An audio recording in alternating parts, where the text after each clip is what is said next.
Hey everyone, and welcome back. I'm gonna have to do a little bit of setup here because I effed up a bit.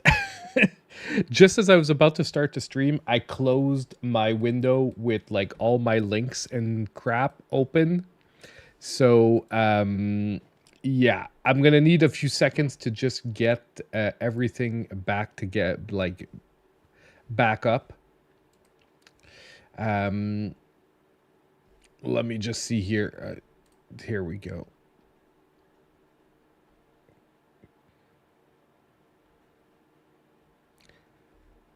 Okay, that's one. I'm gonna need a few minutes, but I hope everyone's doing well. It's gonna give time for everyone to get in here anyway. Um, I can't even believe I did that, man. Like, just as we're getting started, uh, I was like getting ready to press the go live button. I wanted to clean up my screen so that I like don't have open windows all over, and I pure freaking closed the window. Freaking crazy. How's everyone doing? Yeah, everyone. Yeah, starting off with a death. I guess so, man. I guess so that we could see it that way. Welcome to Naki. Welcome Squirrel. So we're gonna have a pretty like I think we're gonna have a pretty interesting show tonight, but we're gonna be focusing really hard on three different topics. You can see them in the title. We're gonna be talking about stop killing games, which is something I haven't directly talked about on stream before, and I now realize I should have been talking about it before because I've been following it. I'd say for like pretty like almost since its inception. I just never really talked about it on stream. I talked about it, but not directly about the Stop Killings Game initiative. Like I've been talking for a long time about the fact that we need to up consumers' rights regarding digital IPs and whatnot. And Stop Killing Games was something I was following, but I sort of probably didn't like. I didn't get super into it because it's primarily in the EU and we can't directly participate. But I do think it's an incredibly good initiative, and it actually has to do even with the second part of what we're going to talk about, which is Nintendo getting sued. And then more on the sort of easier, funner side of things, we're going to talk about the N64 lineup that apparently has been leaked, if you believe the rumors. But the rumors are pretty convincing, so we're gonna take a look at that together. And we're going to focus on those things because I think a lot of these are actually really deep subjects. And they're worth taking some time to dive into, talk about fully, and really talk about the future of gaming at the same time. Like, I've been, like, you guys know, if you follow the channel for a while, I've talked often about consumer rights and how. I think some companies are overstepping where like in their user agreements and all that where they should be going, and that I think a lot of people don't know that user agreements are enforceable only to a certain degree, because if the government deems them unenforceable or unjust, signing a user agreement does not sign away all of your rights. And this is like a principle not only in video games, but in everything in life. Like there's certain things you just can't sign away, no matter what the written document you sign actually says. And there's extreme examples of that we could talk about, but we'll get into that when we're more like into the story and stuff. By the way, the lights are dim tonight, okay? Because one of the reasons we're really late is because I was borderline not going to do the show just because I'm starting to have signs that I might have a migraine coming. I took Tylenol. It sort of calmed things down, and I'm back to like a decent place. But I don't want to strain my eyes too much, so I kept the studio lighting down. Either way, I think most of you aren't here to look at my beautiful face. You're going to be looking at the trailers because we're going to be doing the new Nintendo Switch games for the week as well. And I've got to say, if last week's lineup was pretty dry, I think this week's lineup is actually pretty stellar. There's some really interesting games. Obviously, not the biggest games of the month. That's like next week, but still some incredibly interesting games. And I think like there's a few of these games that should really not be underestimated. And yeah, it's pretty solid so far. You like the lights better like that? Well, that's awesome. Uh, by the way, I if you guys don't know, I went to the Comic Con this weekend. I talked about it a couple of times. One of my pickups was this awesome Mega Man shirt.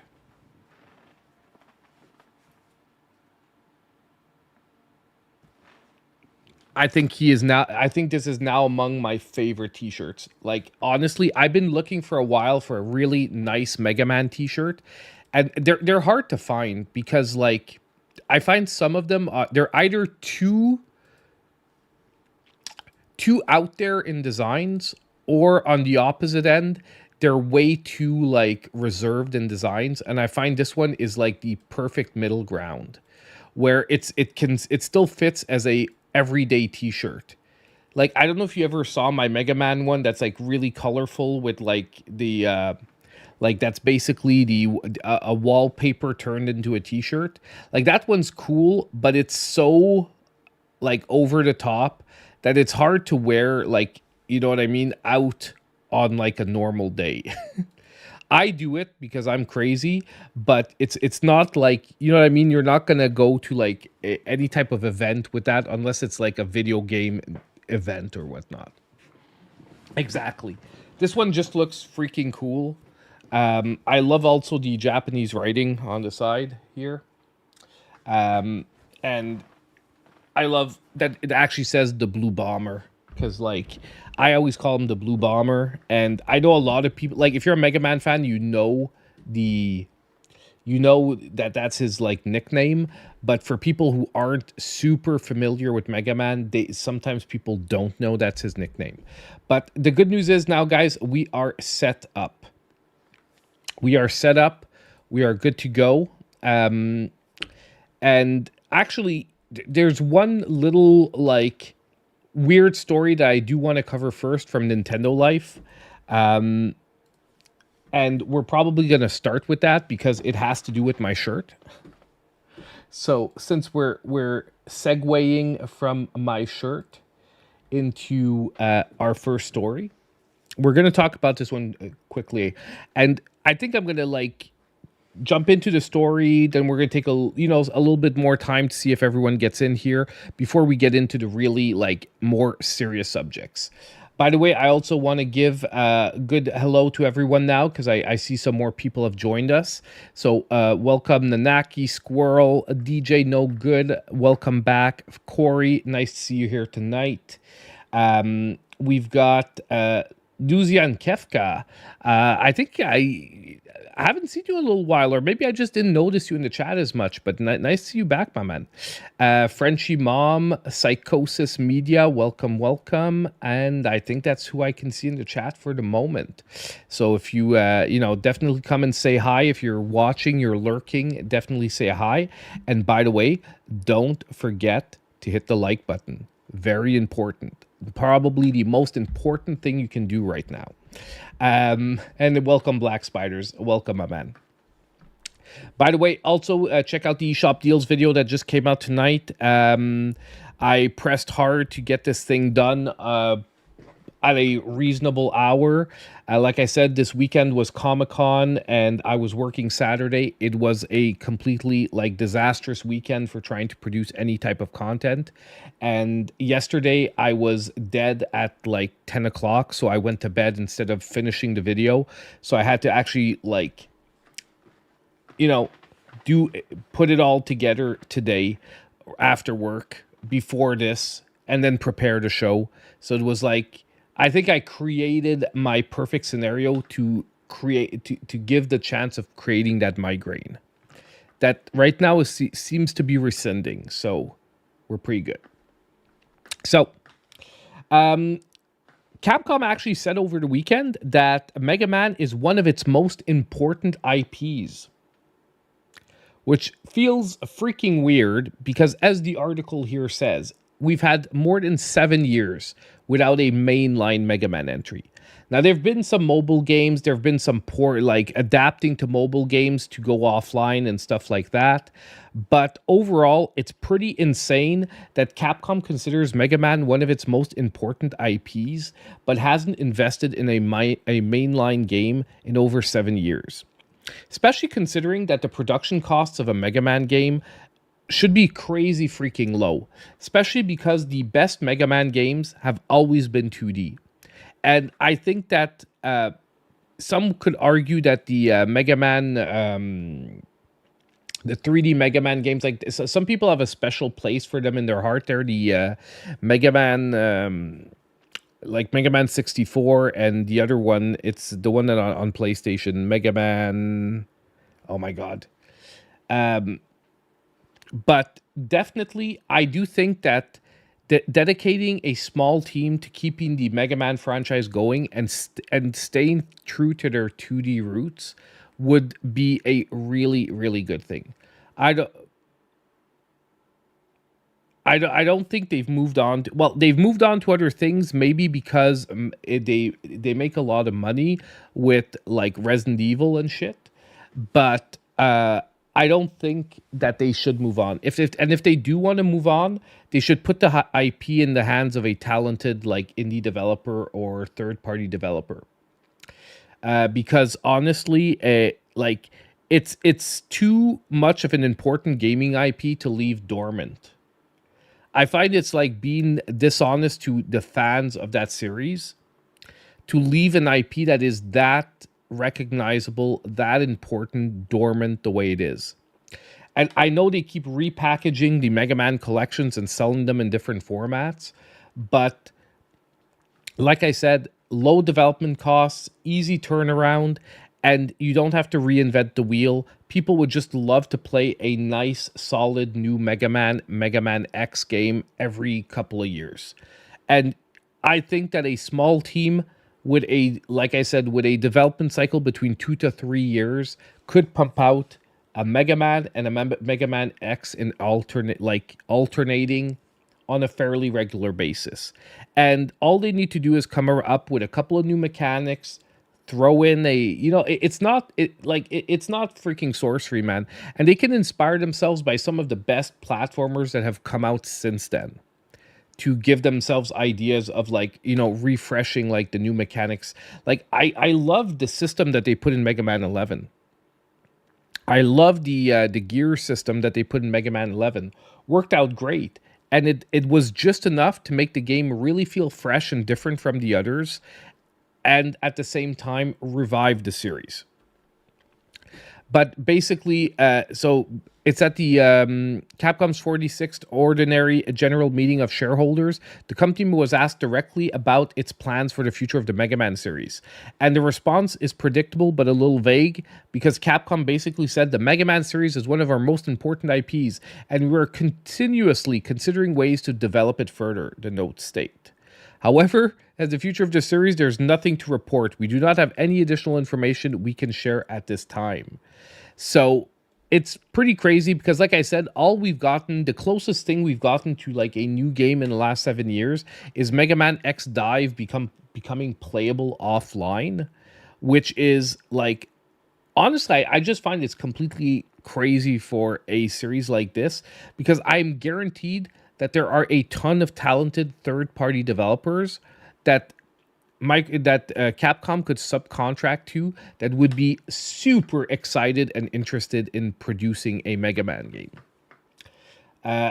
So it's actually pretty crazy that we haven't seen anything come from this. And yours truly is a huge Mega Man fan, so you know that personally, it really hurts my heart that we haven't had any new entries. Especially, like I said, Mega Man X. We need to redeem that series.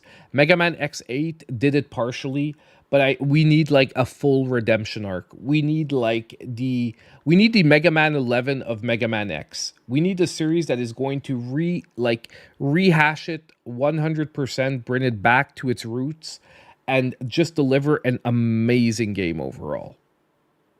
And like I can already think of 2 or 3 different mechanic things that they could do in Mega Man X that could automatically like right away push like you just have to implement this with some good levels and a good setup, and you've already got a new Mega Man game coming out easily. And the main one would be like I'm gonna throw it out right now: upgradable armor. Like, not only do you have to find the armor pieces, but you use like a background of like RPG like mechanics to actually upgrade the armaments once you get them. So, for example, like using certain techniques will, like after using a certain piece of armor or a certain technique a certain number of times, you'll get a better version of it. So, an example: a double jump becomes a triple jump. A dash will dash, faster, whatnot. Or you can implement a more traditional like RPG type mechanics where basically as you go through the levels, you'll accumulate a certain number of like, let's say XP or points depending on the number of enemies you're killing, things you're collecting, whichever way you want to do it. And at the end of the level, you get to invest those points into upgrading the armor that you've collected. So there's like a 2 gear system to the Mega Man X armor system. And I think that just that would get people hyped as long as your levels are well designed, your bosses are visually interesting, and I personally would go with like a cell shaded style. Like imagine a sort of Streets of Rage 4 type of art style. You know what I mean? That type of cell shading where it's like really vibrant colors on the characters. Imagine that with a Mega Man X and really nicely rendered backgrounds. Like you could pull something together for a pretty small budget. Pretty small budget, and it would be absolutely fantastic. But yeah, hopefully one day our dreams will come true. We'll we'll watch a Nintendo Direct, we'll watch a Capcom showcase, and we'll see the Blue Bomber pop up and not being a guest character in another game, but actually finally get his own game.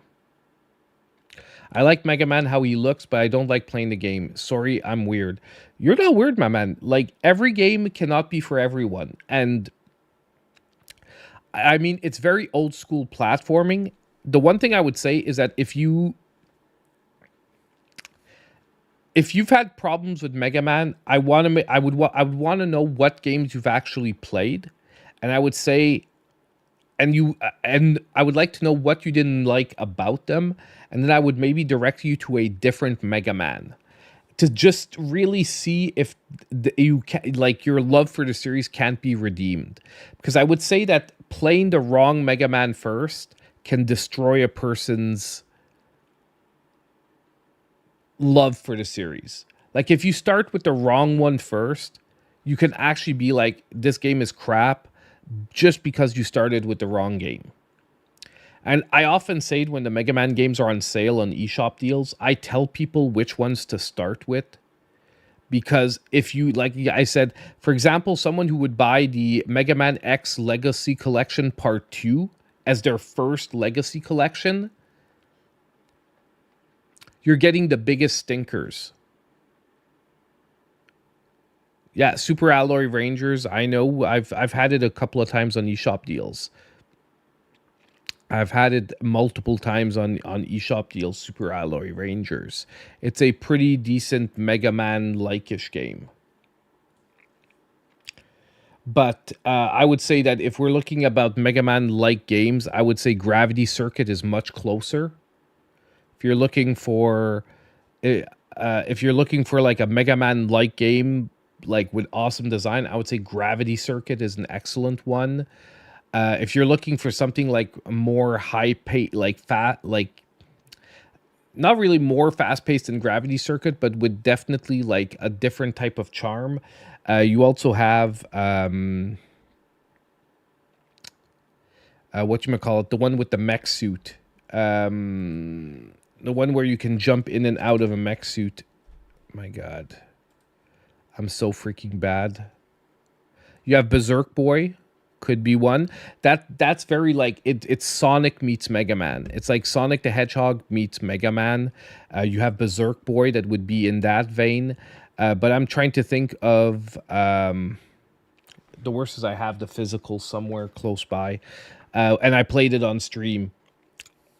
Give me a sec here. I'm trying to think of another company that another game that the same company made.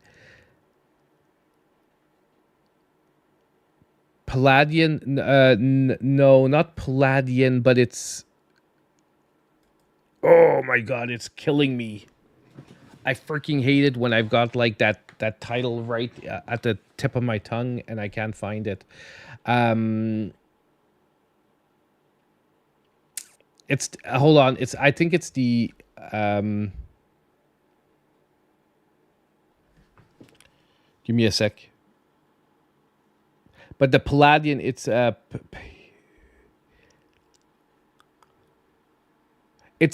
retro six. It's like 16-bit retro ish. Uh, you basically jump into a mech suit. You have levels just like Mega Man. You can choose. You can start by the level you want, and the special like mechanic in that game, I would say that really drives it, is that you collect different weapons. Each weapon has its own attack power, but you can also destroy the weapons to produce a special effect, like healing yourself, like unleashing a special move.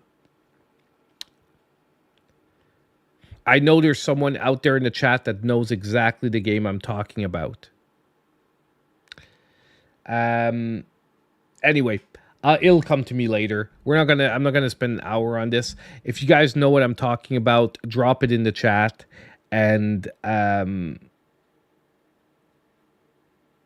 my god, it is just killing me so much. Panzer Paladin. When he said Palladium, I was like, oh my god, that almost fried my brain. Panzer Paladin. And the worst is that right now it's on sale and it's one of its lowest ever prices, $9.99. Panzer Paladin. It is an excellent game in the Mega Man style. And this one, you can really overpower yourself. Like, you can redo a level multiple times to collect really awesome weapons. And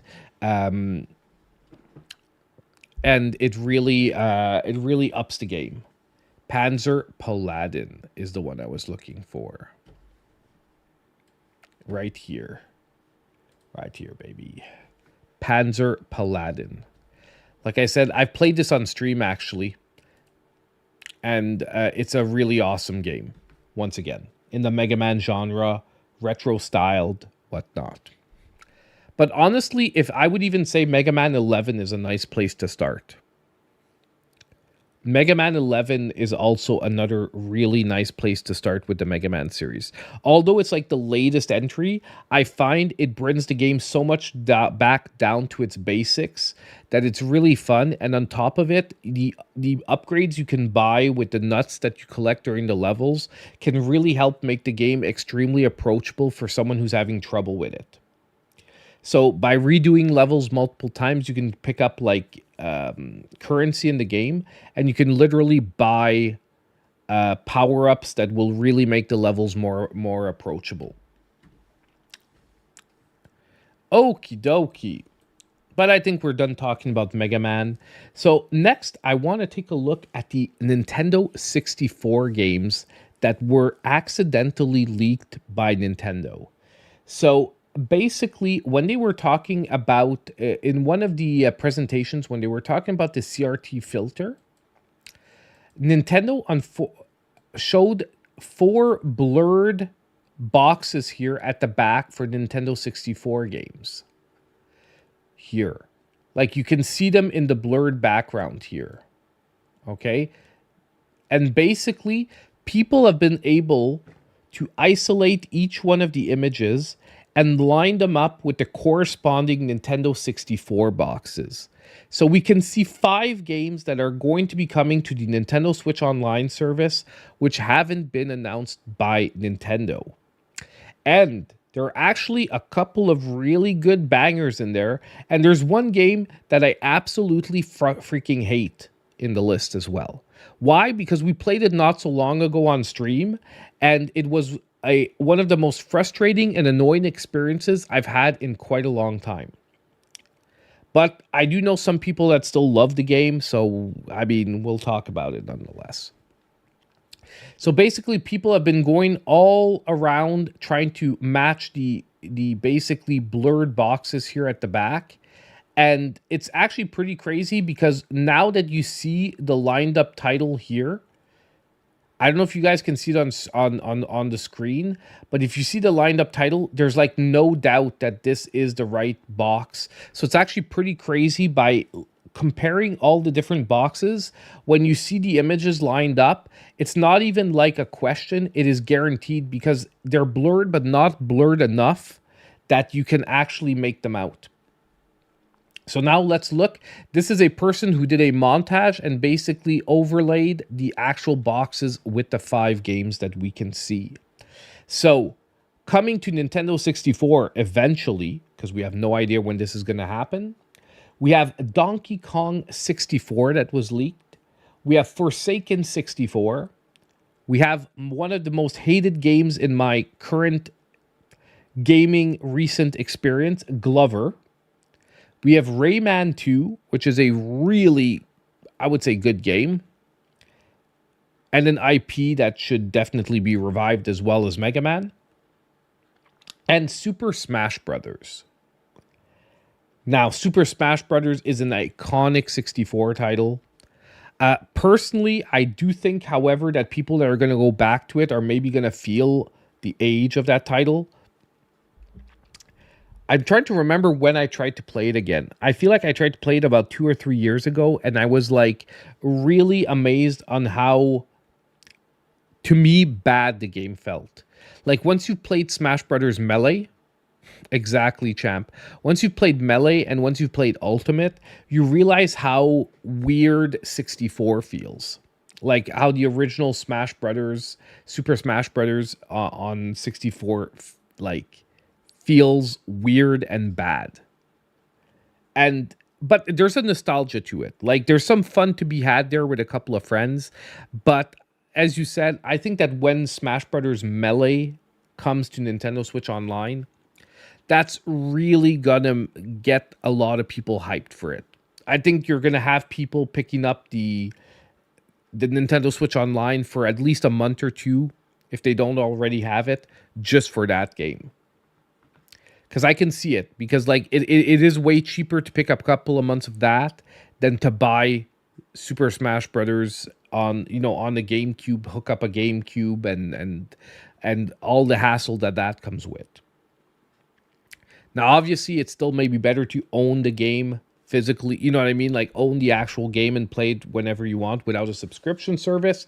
But that's a conversation we're probably going to get into a little bit later in today's show. But still, it's actually pretty funny to see how much time people put into this and how crazy it is that you could actually make out the titles that Nintendo are trying to hide. And basically, Nintendo effed up, man, because they should have known that, like, with how fanatic people are, that they were going to be able to make out these titles. Now, after Smash Brothers, I would say that the second biggest title here is going to be Donkey Kong 64.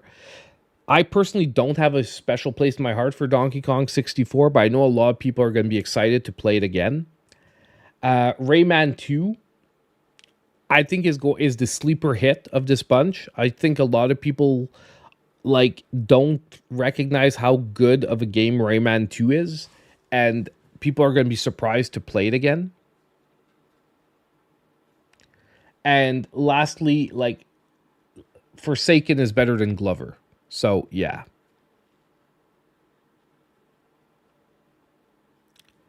Yeah. And, yeah, by the way, you never played Rayman 2.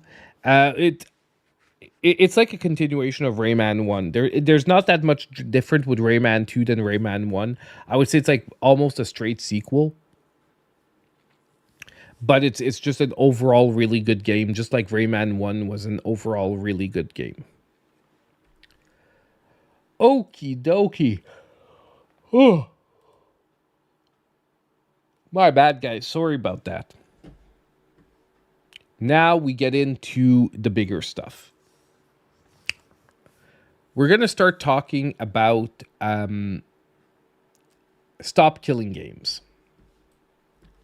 And we're actually the reason I started, I really wanted to talk about it today, is that European game publisher group, like, obviously with something like this coming out, the opposite side of the spectrum is going to push back. So if you are unaware, we're gonna do like a little recap of what Stop Killing Games is. Stop Killing Games is an initiative that is asking, basically, it's a petition and a process that you can go through in Europe to have a proposal looked at by lawmakers. So basically, it's like a problem that you identify, and that you need to get 1 million signatures from residents to have lawmakers take a look at it and basically it's sort of bringing attention to a problem that lawmakers are not currently addressing, and showing that the public has an interest in lawmakers taking action on these things.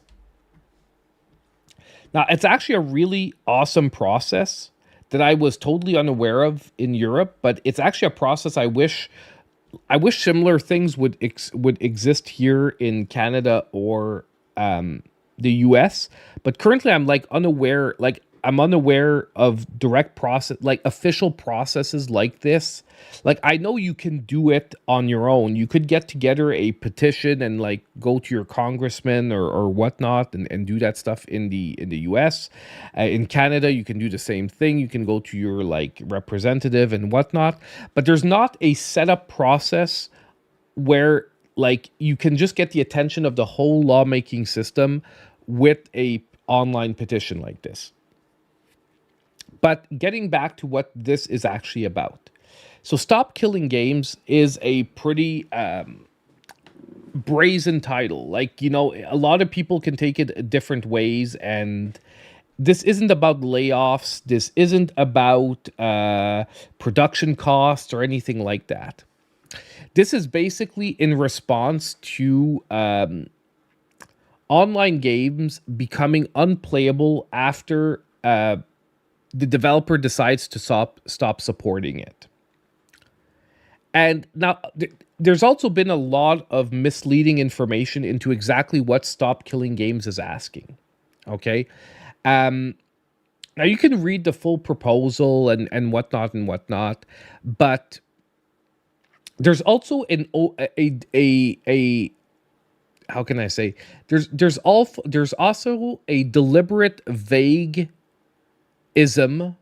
I know that's not a word, but they've purposely left a lot of the wording vague. Okay. Alan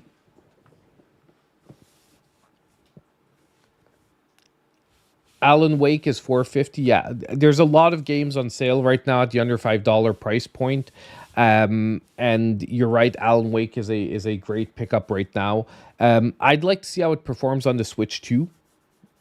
That's I would say that is like number one. What I would want to say is see as well. I just don't know if it's locked or not. But okay, getting back to Stop Killing Games though. Basically,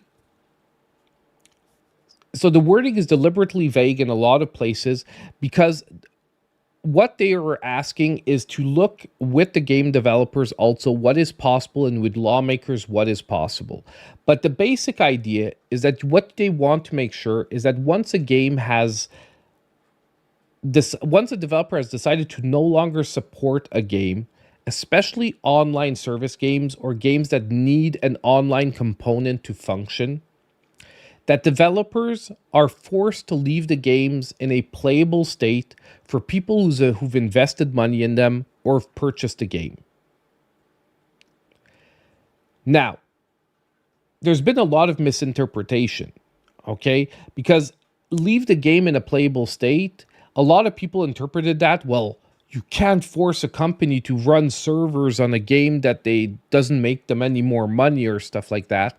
That's not exactly what the initiative is asking. And that's why I say we're going to that's why I purposely said that they left a lot of the wording vague, because depending on the game, there different options are available. I'll give you an example. Giving the access to the games to easily make private servers for them. Or it could be just a patch so that the game is playable offline. Now, which one of these options are going to be used is probably going to depend on the game, is probably going to depend on basically what the lawmakers would end up wording the laws once they're looked at and whatnot. But I do think that this is a very important initiative, and it's also one that is long overdue, because right now the power is in the hands of the developers, and it doesn't make sense that you pay for a product but you have no idea how long the product is going to be available for. We've seen a lot of examples, especially lately, it's been happening more and more, of online games dying pretty quickly. So I don't know about you, but in like, oh my God, what was the Sony game that died immediately? I have the Overwatch type game. I have like a huge blank on the title. Someone, guarantee you know that you guys know this in the chat. I need your guys' help. Give me the Concord. Thank you. My freaking God. We talked about it so much. Concord. Like, I know Sony did the right thing and refunded everyone. But can you imagine that theoretically in Sony's wording, they had no requirement to refund anyone? And just to be clear, this is the type of thing we're talking about. Right now, we're dependent on the publishers and the developers doing the right thing. But imagine that the company selling this game isn't Sony. Imagine it's a much smaller studio that doesn't have the money to refund everyone because they're already in the red for production of the game, and they were dependent on the sales to make the money back to be able to keep their company running. Their game fails, and they don't even have the money available to be able to refund the game. Like, do you realize that right now, legislation-wise, there is nothing solid that protects consumers from that type of scenario? I'm just like pushing this to a slight extreme just so that you realize what type of problem this initiative is identifying. It's that number one, when you purchase a product, you're supposed to have a vague idea of how long the product is good for, how long you'll have access to the product, and what are the reasons or what are that eventually you'll lose access to the product. And basically, right now, when you purchase a game, none of this is in your hands. All of it is in the hands of the publisher of the game. And on top of it, the publisher of the game can revoke access to it for any reason. Like if you look at almost every terms of service that you sign or have to sign, there's almost always a line that a publisher can revoke access for any reason. Like, we reserve the right to revoke access for any reason. That type of wording should just pure and simply be illegal in terms of service. Saying that you can revoke access without a good reason doesn't make sense. And that's where I said at the beginning of the stream, if you remember, that's an unenforceable clause. And it's a clause that is just completely unfair to the consumer. Now, a lot of places in the world do have protections against this built in, but it is just sad to see that developers try to sneak that in nonetheless. And for people who don't understand like the concept of an unfair clause or an unfair term, I'm going to use a very easy example. You can't sign that someone's allowed to kill you. Do you understand? Like, I'll give you an example. If someone says, "Hey, can you sign this piece of paper?" You sign it, and he says, "Hey, you've given me the right to kill you." That you can't do that. You can't sign away something that is legally not possible. Do you understand what I mean? So you can't sign away that someone would be allowed to kill you, allowed to like beat you severely or anything like that. Now, there are special clauses in most laws for boxing matches and sport like combat sports and stuff like that, and we're not going to get into that, and that's not the point of the discussion. I'm just mentioning it because there's always someone who talks about that kind of stuff. Well, hey, well, how come you can go box and sign a contract? There are stipulations for sports events like that, but even that, there's different places that have pretty severe restrictions on who can sign these contracts. And for example, like the Mike Tyson versus what's his name, versus the Mike Tyson fight that happened on Netflix, it could really only happen in one jurisdiction because most places have an age difference gap, a maximum age difference gap. Not McGregor, it's the ex the YouTuber there. It's not Connor. Jake Paul. Yes, Jake Paul. Was Jake Paul versus Tyson. If you don't know, most places in the US, you cannot, there's an age gap maximum between the fighters. And they specifically had to fight in the actual place that they were fighting because it's one of the only places that allowed them to fight one another with the age gap that they had. Okay, so just to let you know, like there are laws, even in those cases, there are laws to protect abuses of power where you can't say like, hey, this 25-year-old is going to fight this 90-year-old dude just to see the guy get a beating. You know what I mean? Like it just wouldn't make sense. Even if the guy signed a contract, it just wouldn't make sense.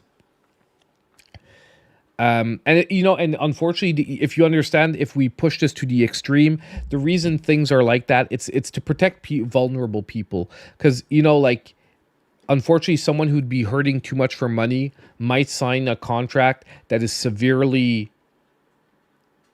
a detriment to his health or to his well-being, simply because in the moment they need money or they need resources so bad that they're going to sign something that they shouldn't be signing.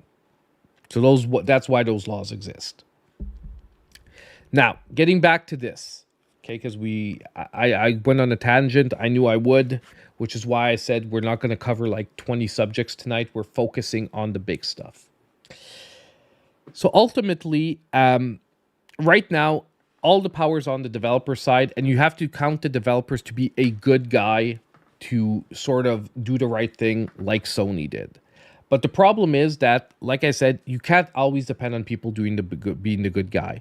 And if I'm not mistaken, it was The Crew, the game that's called The Crew, that sort of started this movement, because The Crew was taken offline and the game was purely killed. Basically, people lost access to it. There's no way to play the game. There's nothing you can do, even if you invested money in the game. Basically, the game is pure dead. And basically, that doesn't make sense that those things happen. And if we go beyond just a consumer protection thing, it also doesn't make sense that we're killing games that for some people are regarded as works of art. And basically, if you want to be able to play a game that you've purchased, and the developer themselves have abandoned it, it makes no sense that they wouldn't leave the game in a playable state. Now, basically, this went back and forth for a while, and recently there was a huge push for stop killing games, and it got the 1 million signatures that it needed to be looked at by lawmakers. But obviously, as soon as this got the traction it needed, publishers got together and said, you can't do this. This would hurt our business so bad. The problem is there's been a lot of examples of developers that have done this type of thing. They've pushed out a patch and the game becomes playable online, like it no longer checks for online accessibility. Or the developers basically give the code behind the game so that people can create private servers and keep the game going.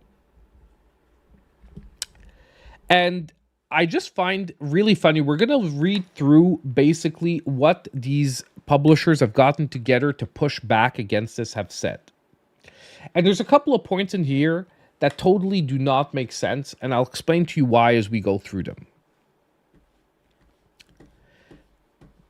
So, Video Games Europe voices opposition to Stop Killing Games movement as it clears threshold to become a EU citizens initiative.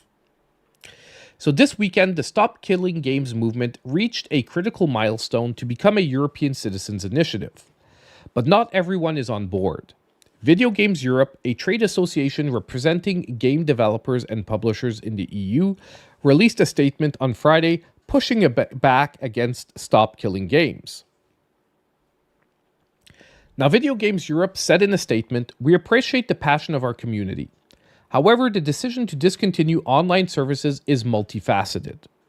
Never taken lightly and must be an option for companies when an online experience is no longer commercially viable. We understand that it can be disappointing for players, but when it does happen, the industry ensures that players are given fair notice of the prospective changes in compliance with local consumer protection laws." Now let's just take this first part before we move on to the next.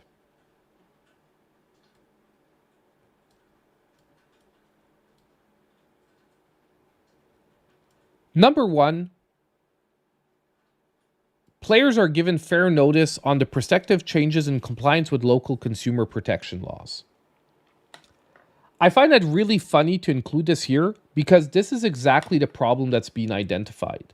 It's that we're saying that the local consumer protection laws are not sufficient, and that currently players are finding that the notice they're getting for the prospective change doesn't make sense.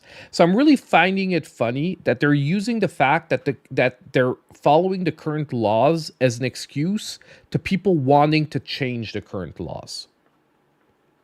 Like, I don't know if you understand to me why this is like a non-issue argument, because being compliant with local laws is not really a defense when the specific reason for the initiative is that we find the local laws insufficient. And secondly, fair notice based on whose evaluation? Like, obviously the fair notice that people are getting right now is sufficient based on the developers and the publisher side. But what people are saying is that from a consumer side, it's not fair. And it's not fair because theoretically it should be made before we make our purchase. And if we don't know for how long we have access to the game, how do you want me to evaluate if this purchase is worthwhile? So, number one, that doesn't make sense. And secondly here, the decision to discontinue online services is multifaceted. And it must be taken lightly, but it must be an option when games are no longer commercially viable.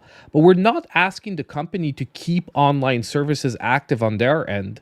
We're asking for them to give access so that consumers themselves can keep the game going if they choose to do so. Where they no longer have to invest any resources in the game. They no longer have to support the game like from a bug standpoint or anything like that. that becomes a consumer problem at that point. So, secondly, if they're from the perspective of the initiative, either they're twisting the words to the worst possible scenario, but that's mostly why there has to be an open discussion about this, is that most people agree that you can't force a developer to like keep running a server for an online game. But it doesn't make sense either that you don't want to run a server, but you don't want to let people run private servers. And they're going to talk about that in the next section. And once again, their argument is really weak on it. Private servers are not always a viable option for players, as the protections we put in place to secure players' data, remove illegal content, and combat unsafe community content would not exist and would leave rights holders liable. In addition, many titles are designed from the ground up to be online only. In effect, these proposals would curtail developer choice by making these video games prohibitively expensive to create.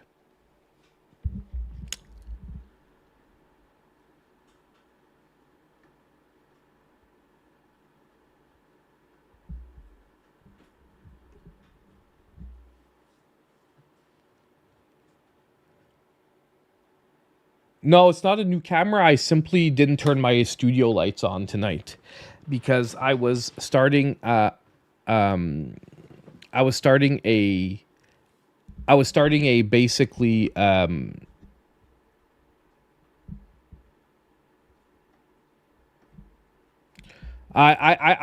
disagree with your comment, Squirrel, like pretty, because, and I'm gonna address that exactly. But yeah, so I unfortunately I felt like I was possibly getting a migraine, so I decided to leave my studio lights off voluntarily. Now, number one, we're talking about changing existing laws.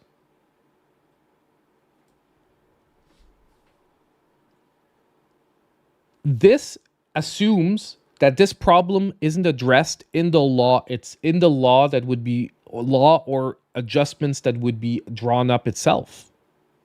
You're right. As long as the game is ran by the developer, they are responsible for players' data, removing illegal content, and to combat unsafe community content.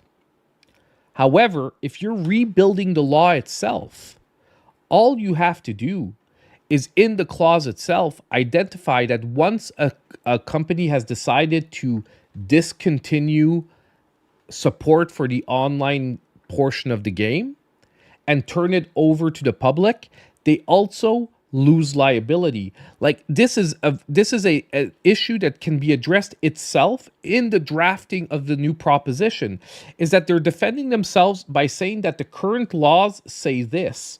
But the whole idea is that we want to rework these things.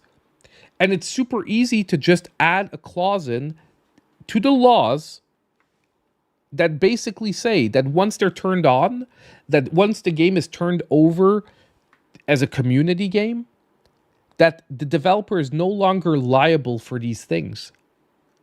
And if the law itself says that, like, you can't sue for something that is explicitly like addressed as no longer a liability of the developer. So all they're doing is they're making super good points. I'm going to give them this. They're right. Currently, the developer could be liable if someone would make, like, you know, content that someone would find offensive or whatnot. Technically, they could sue the owner of the IP, the creator of the game, because they didn't protect the community and blah, blah, blah, blah, blah, blah, blah. By the way, that's why some people don't know, but when some game developers block modding, it's not actually because they don't like mods. It's because they're selling their games in regions where mods like that, they could get sued for them. Okay.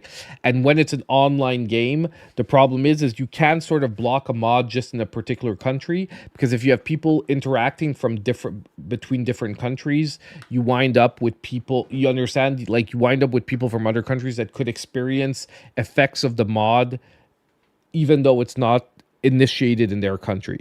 But anyway, one way or another, we're not going to get into that too much.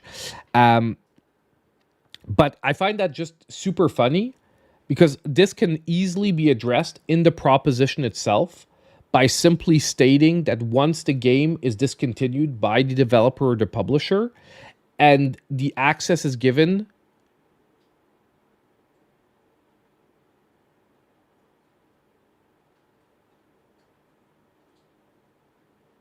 Unfortunately, I disagree with you, Squirrel, 100% there.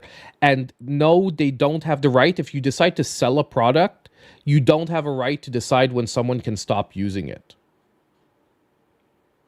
If we go by that logic, that means that everything you purchase that someone's created, they can decide, hey, I don't want you to use it anymore. I'm going to take it back.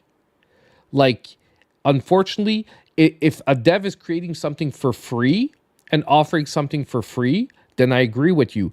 But if you're selling a product to someone, you don't have the right to remove that product from their use whenever you want. If you do, don't sell products and don't sell games.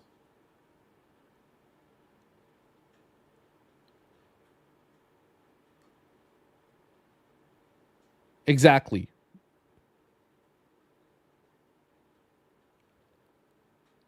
But that's an actual problem of the current law, Squirrel, is that you can't sell a product tied to a service but not offer the service anymore and then also remove access to the product. Like, that is a problem with the current framework, and it's a current problem that a lot of people are agreeing doesn't make sense.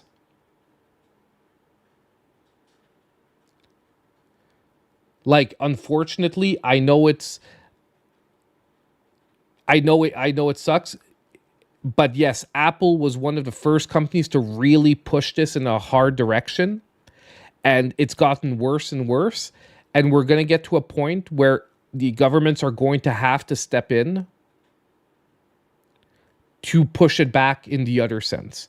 Because yes, Apple sells you an iPhone for $1,500 and then says, well, technically, you're not the owner of that phone. Unfortunately, if you want to sell a product, that's part of the game. Like, people have been reverse engineering everything, and that's part of it. If you want to sell a product, you have to deal with people are going to look at it.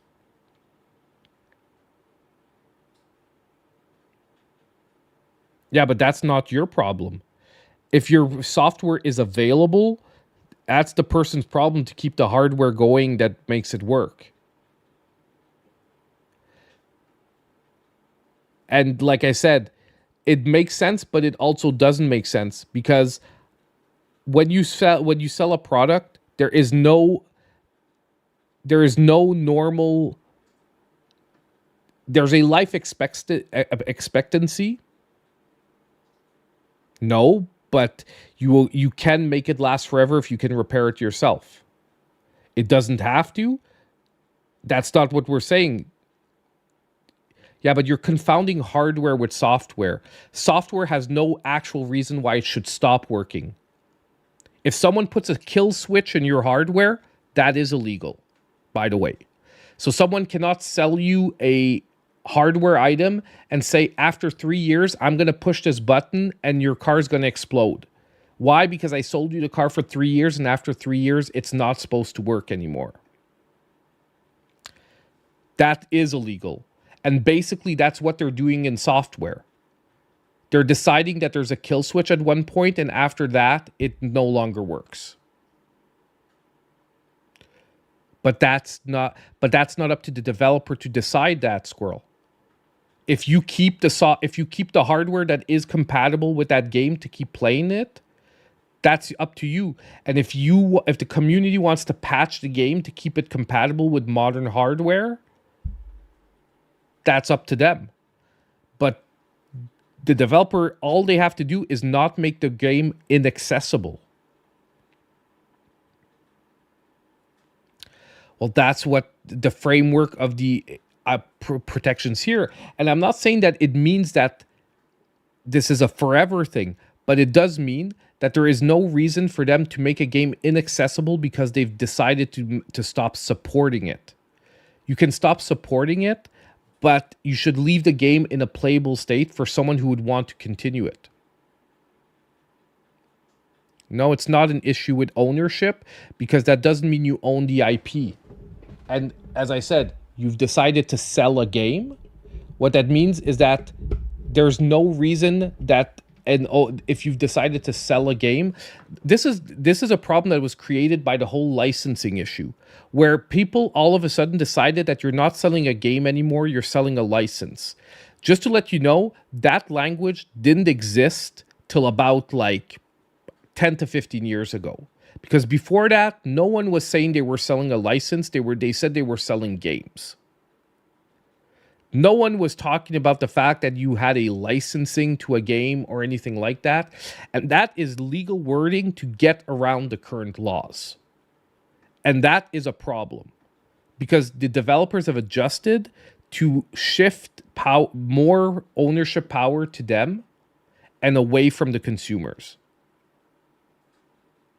Does that mean we have to go in the absolute opposite direction? No, but there needs to be a better middle ground than there is right now. And that's what I'm saying. And the exact fix won't be the same for each type of game. And no one's saying that every game that has to be exactly accessible in the same fashion. Depending on the game, all the developers, like a game that needs to verify online accessibility, all they have to do is push a patch where the game doesn't verify online accessibility. Many games have done that in the past. I'm not mad.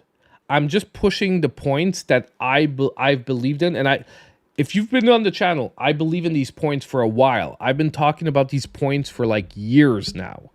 Like that currently, it's really, really sad that we are purchasing game collections that possibly will be useless in the future.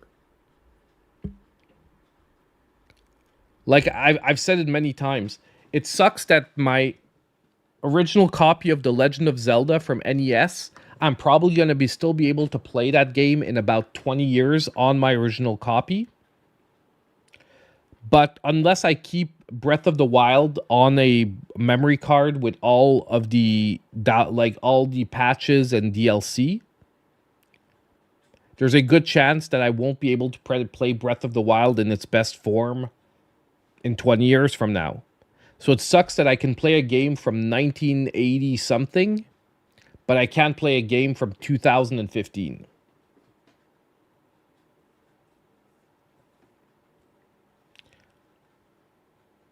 But basically, so just getting back to what I was going to complete is that this is something that would be a point that would be addressed in itself. And in addition, many games are from the ground up to be online only. In effect, these proposals would curtail developers' choice. Well, that is something that, you know what, it's maybe right. If your game is so closed off in its coding that there's no possibility for private servers or anything like that, which I 100% don't believe is true. I believe that is a decision that is really made on a voluntary perspective. Like, I think that closing off your game that much is actually probably harder than developing it to work on private servers. And you know why the reason is for that? When they're testing their game, do you think they're not doing it on private servers within the company? Almost every online game had to be tested on private servers before it goes online on the huge thing. So the choice to then make the game not work on private servers is actually an additional development step to actually code it out. So it's actually the opposite. It's less work probably to let the game still work on private servers. Companies actually have to work extra hard to make sure that they don't. And I'm pretty darn sure that that would be close to the truth. Because, like I said, how if your game only works online, how did you test it before it came out? Like you're not connecting through a online game server to test your game. It's guaranteed that there is a step in the development process where you're testing this thing on an internal private server. Like I can't even imagine how you would develop a game like that without having the ability to test it on a private server internally in the company. So we welcome the opportunity to discuss our position with policymakers and those who have led the European Citizens Initiative in the coming months. Video Games Europe's case is that it can be too expensive for developers and publishers to offer private servers or single-player modes in games that lose online multiplayer support, and that open or fan-supported versions of these games could represent legal liabilities for the companies, particularly when it comes to cybersecurity and content moderation. Once again, all these points are very easily addressable. On the other side of that coin, as Stop Killing Games movement points out, is that players are paying for these games, and they don't usually get their money back if the game is shut down. So they're effectively paying for a product that is taken away from them. Of course, developers and publishers will argue players aren't buying a product but a license to access a game, but that's not how many players look at it. And I totally agree here, because that is a language choice that has been chosen by developers to make sure that they conserve more of the power.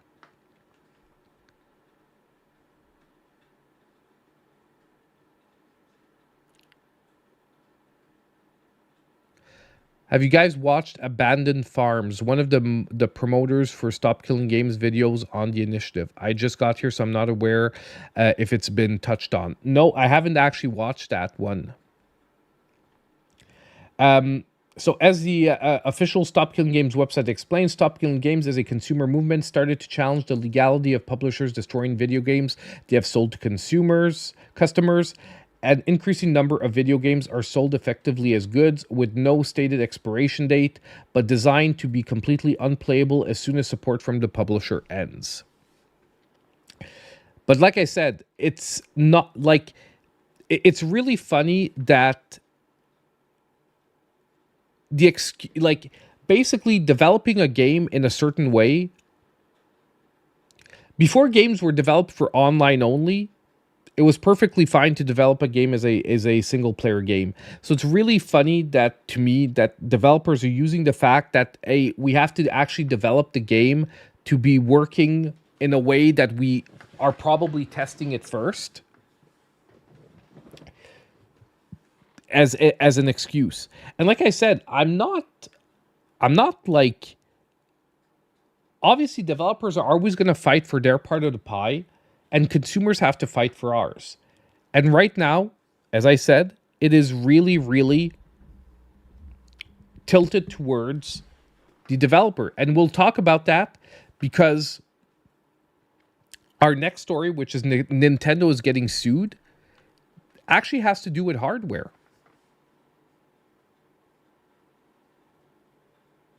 They don't have private servers, they don't have to maintain. All they have to do is make their game compatible with private servers, Canadian chicks. So it actually doesn't cost them anything extra. Private servers means that I could create my own server to play with my friends or anyone I would give the server code to. And we could keep playing the game, but only among the people that have access to that server. Obviously, since it's going to be a private server, like most likely it's not going to be super, like you're not going to be putting in as much money as a developer. So basically, obviously the number of people that are going to be able to play on your private server is just a question of compatibility in the code, so that the game, you can actually choose like the server you want to play on. I don't know if you play any online games, but the idea is, like, if you've played World of Warcraft, you know what this is like, okay? World of Warcraft, when you start up World of Warcraft, okay, it connects automatically to Blizzard's server. and then you get your choice of which realm you want to join, and then you join the realm and you play the game. Okay, but basically, there's a way when you start up World of Warcraft to say don't connect to Blizzard server, connect to a private server, which means it can be someone's computer in a basement, and then you only play a version of World of Warcraft with the people that are connected to that same computer. So theoretically, and by the way, this has existed for years in World of Warcraft, even though Blizzard has fought hard to shut them down. Okay, but that's different because that's a game that is currently still being sold. Okay, but basically, what that means is that you could actually play World of Warcraft without a subscription. You understand?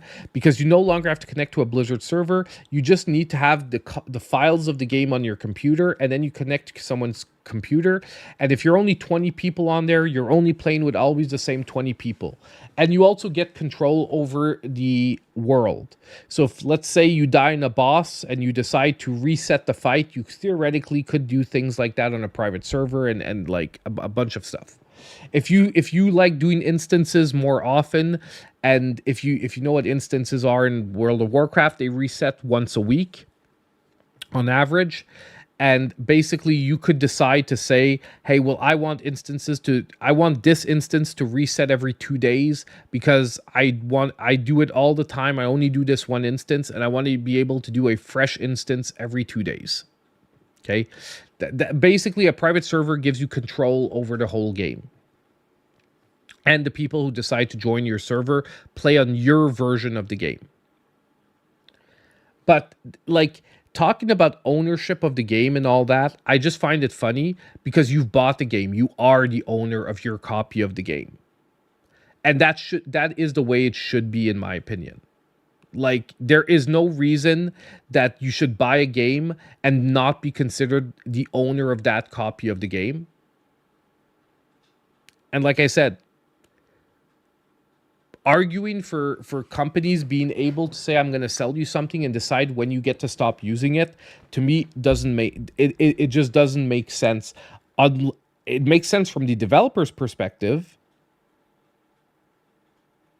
It makes sense from the developer's perspective because they can decide when they do it. And a lot of companies do that because they want to reserve the right to re-release the game, remastered, something later with very little changed on it and be able to run it again. Exactly. So basically it costs $0. Exactly. And Minecraft does it a lot for private servers as well. Exactly. So you understand that basically these things are generally coded into the games. And as I said, if you're developing an online game, there's almost no way that during the development process, at one point, your game isn't able to choose and connect which server it's connecting to and connect to a private server. So the argument they're using here is honestly one that takes advantage of probably the lack of knowledge of the lawmakers because they are from an older age group. Do you understand? So they're trying to make these arguments to the lawmakers that actually, if someone was probably an expert coder or an expert like developer, they would know that this sort of doesn't make sense and that it's really not harder to leave a back door that you can reactivate later on, which gives access to private servers again. Like, some of this stuff is like a patch that would take less than 24 hours for someone to create. So for example, if you know that you're discontinuing service for your game in 6 months, you get a patch ready out, and the day before you discontinue the game, it pushes the patch out to everyone, and boom, they can now choose private servers before connecting to the game.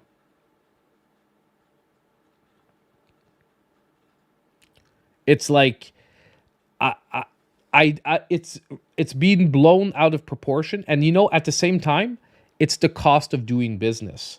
If laws change and we decide that you have to develop a game with a back door like that, and it costs you an extra X amount of money to develop in that way, well, your choice is do it or just don't develop the game.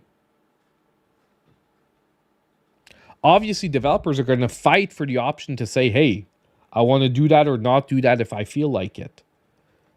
Everyone's going to fight for more freedom and more available, like more freedom and more rights for their part, like their part of the reality. But it is what it is. Like I said, I just find their arguments are extremely weak, and all these arguments are like, that sounds like a you problem. You know what I mean? Like, if you want my money, this is what I want. And no one's asking them to support, like I said, like points that Squirrel was bringing up. No one's asking to support compatibility for future hardware. No one's asking, like, that has nothing to do with any of it. Leaving the game in a playable state means that you don't purposely code your game in a way where people can't access it after you've decided that they can't access it, when they've paid for access to that game.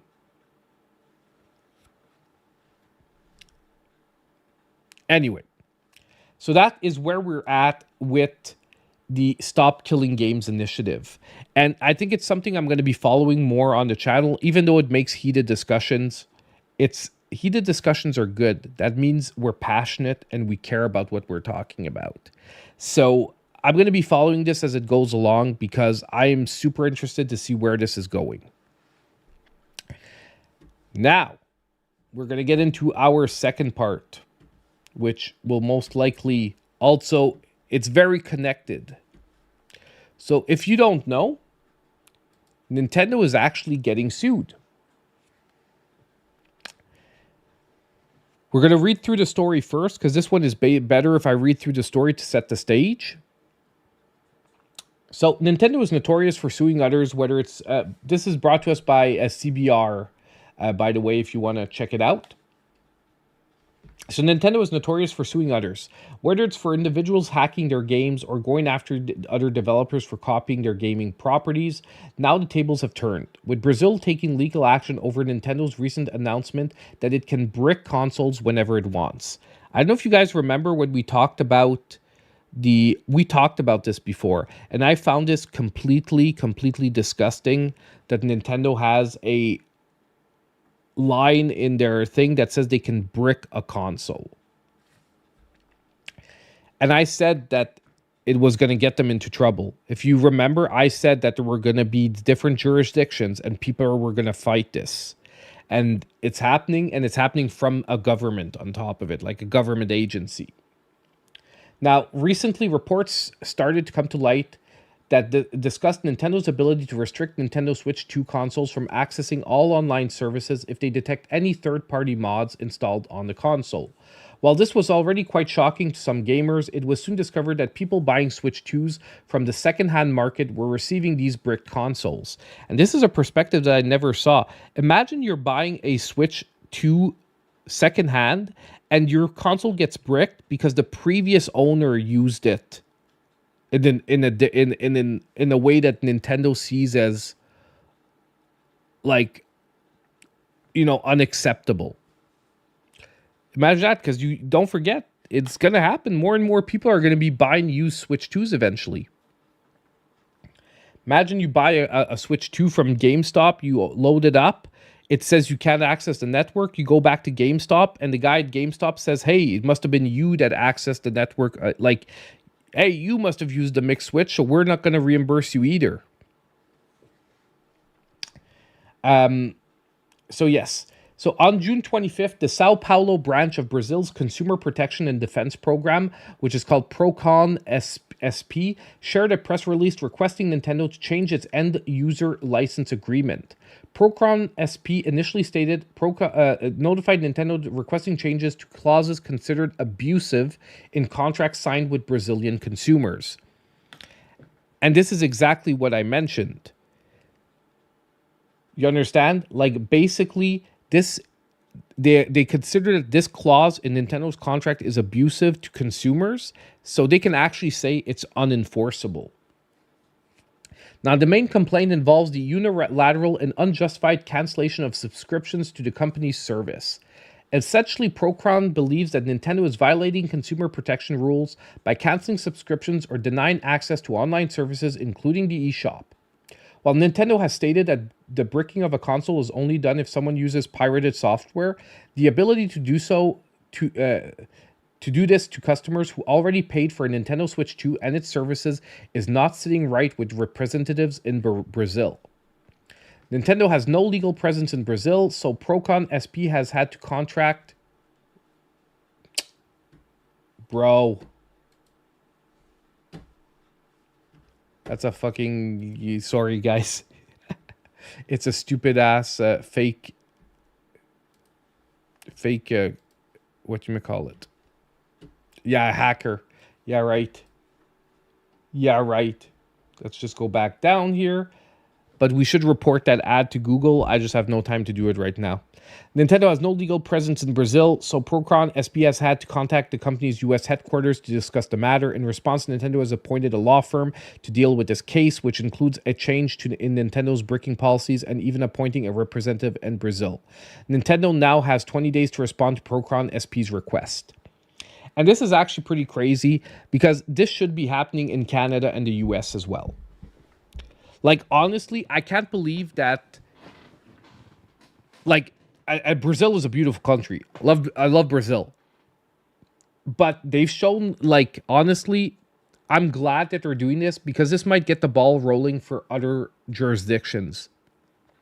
Like, automatically, and the proof is I showed you guys that in Europe, the clause that says they can brick your console is not there because they already knew that clause wasn't gonna pass scrutiny in Europe.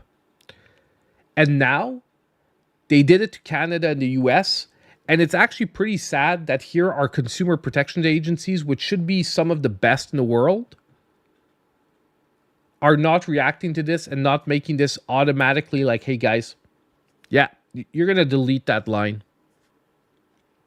And Brazil's going even further. They're saying that you can't even restrict use to the eShop. Because when I was looking at that, I said that if you prove that someone's hacking, I did agree that you could prevent them from accessing your online services, but you had no business bricking their console. Because I could see the argument for saying, well, if you're deciding to go against our online services, you should maybe not have access to them anymore. However, not the games you already purchased, by the way. If you purchased games that you should be able to download at any time. But they could brick you from, block you from buying any future games or whatnot. But I'm going to right away say, they're going even further. They're saying that on top of you can't brick a system, you can't prevent someone from accessing the eShop either. And I'm glad that they're doing this. And it's time, like I said, that governments start protecting consumers rather than multi-billion-dollar companies. And look, people are going to say, not understand. A lot of people think I'm like a Nintendo fanboy who thinks like Nintendo is perfect and everything. And that's like the furthest thing from the truth. I have one rule in life. You can be a fan of a game. You can be a fan of gameplay. You can be a fan of a developer. You can be a fan of the people working on a game. But never be a fan. And when I say developer, I mean the person, not the company. Okay, like a developer working at a development company. But never be a fan of a company. Okay, because the company ultimately, like Nintendo, is not your friend. Okay, Nintendo is a company that wants to make money, which is why sometimes when people say, "Oh, I feel betrayed by Nintendo because they raised prices or whatnot," I'm like, you should never feel betrayed by a company because a company is not working to give, a company is not working for your best interests. It's working for your best interests in the sense that it's trying to give you a product that you want to purchase at the lowest possible price of production and selling it to you for the highest price they can get away with selling it to you for. So if you If you look to a company and say, "Oh my God, Nintendo isn't what it used to be. They used to be such good people." A company itself is has only one goal: to make money. Now, you can be a fan of their games, however. You can say, I love Breath of the Wild and I'm a fan of that game. That is perfectly awesome. And that's where I say I'm a fan of Nintendo games. I'm not automatically, though, a fan of Nintendo. I, I respect Nintendo as a company, but what I mean is that I'm a fan of their games, not of the company itself. And as long as they keep making good games, I'm going to keep being a fan of the games they make. And I want the company to do well so that they can keep making games I love. But being a fan of a company itself is very dangerous. And I find, and that's why we're having all these problems with consumer protection and stuff, is that people are expecting companies to act in the best interest of the consumer when it's actually most of the time against the best interest of the company. And when a company acts in the interest of the consumer, it's only to garner goodwill so that they can sell more of their products. Do you understand? Like, they're only doing that, like the company itself is only doing that to make sure that you keep buying their products.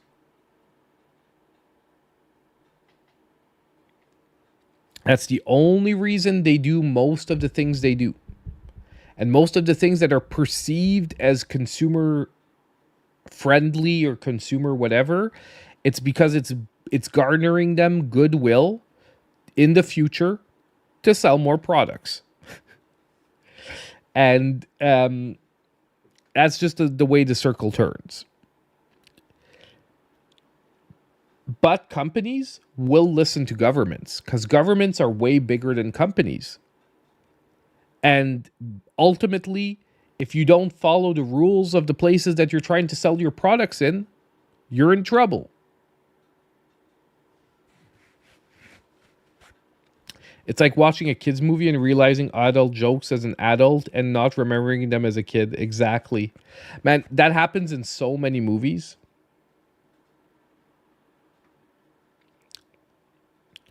I agree. I've already said my stance on game cards multiple times. And I do think they're a problem on the ownership end for long term. I've said that as well. It's one of those really, really hard areas to navigate. And I think it actually has, like,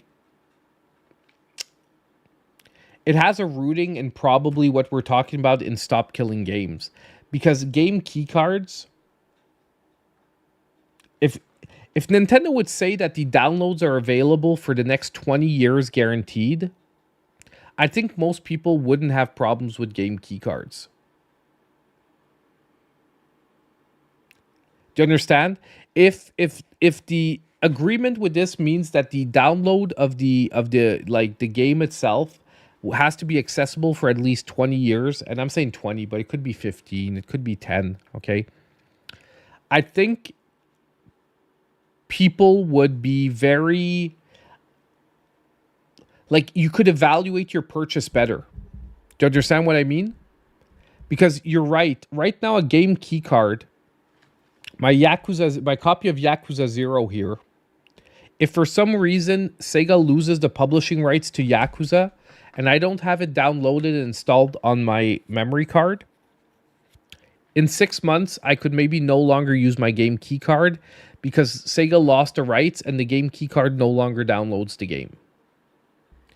And you see that's where, when we talked earlier about consumer rights, why it's so dangerous that right now there are no protections like that. That developers can sell game key cards, like, that's another part. Like, by extension, you could see that, like, from Stop Killing Games, you could have an extension that also applies to the sale of digital products. That if you sell a digital product, you have to state for how long it's going to be available.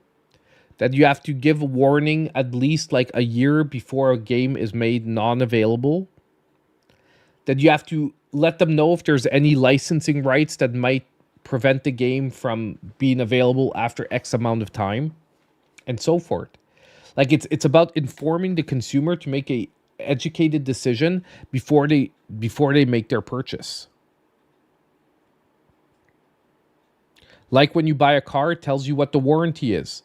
It tells you, you know, it tells you what options you have for how long for how long you're gonna your like for how your motor train is good, your frame, everything. You're gonna have different warranties on different parts of the car, and all that is gonna be basically spelled out when you purchase it.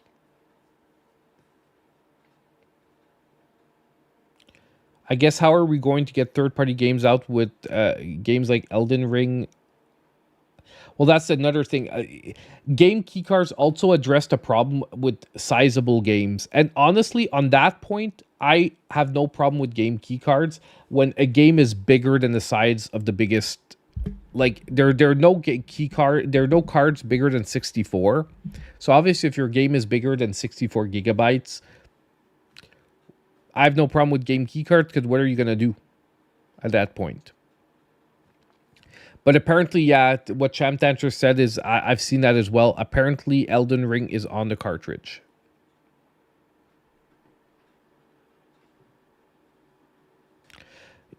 They could, and like it's really sad because right now, if you buy a game and the game changes publishers, you lose the copy of the game you downloaded. I've covered a couple of games like that were being delisted, and I said install them on your memory card, because when the game is republished, sometimes you lose the ability to download it from its original publisher. Like the original copy you bought, you can no longer re-download it because it's changed publishers, and on the eShop it's there, but it's no longer there in its original form.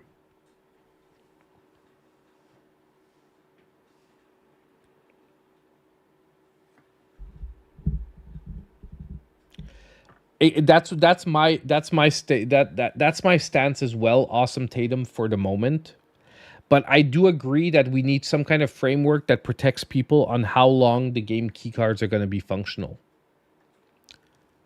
Let me check something really quick to tell you that.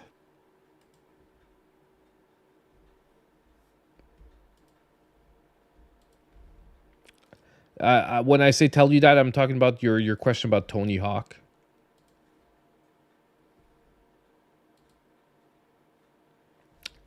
So, I am supposed to be getting a review code for Tony Hawk 3+4. But I'm a little bit behind on other content. It actually doesn't directly come out on the 8th, by the way. The 8th is the release date for the deluxe edition, and the regular edition is coming out on the 11th. So if you shell out $69.99 for the deluxe edition, you get it on the 8th. If you want to pay $49.99 for the regular edition, you get it on the 11th. So why? Because it's on the list of new games for this week, guys. I'm joking with you, Champ. I'm just saying, if you want, they're doing the early access garbage again. It's freaking annoying. I hate that. But yeah, I should be getting a code, and it theoretically should be for Switch 2. But I haven't gotten the code yet. I've only gotten a promise from Step 3 that I am getting a code. But I never count my sheep before I never count my chickens before they hatch, because I've already seen that I've already had a developer say you should get a code, and then the code never shows up, or it shows up like 2 weeks late.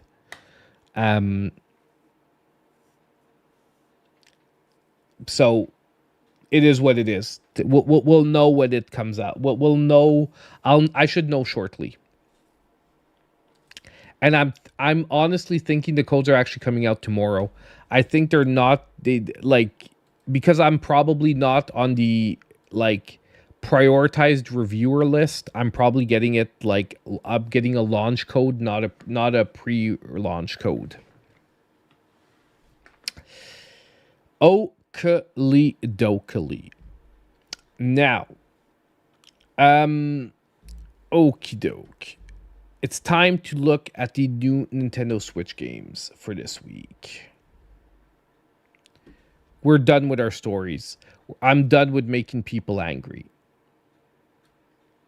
But I'm just joking around. But you know what? I mean, like, I enjoy you guys giving your opinions, but I'm going to tell you when I disagree.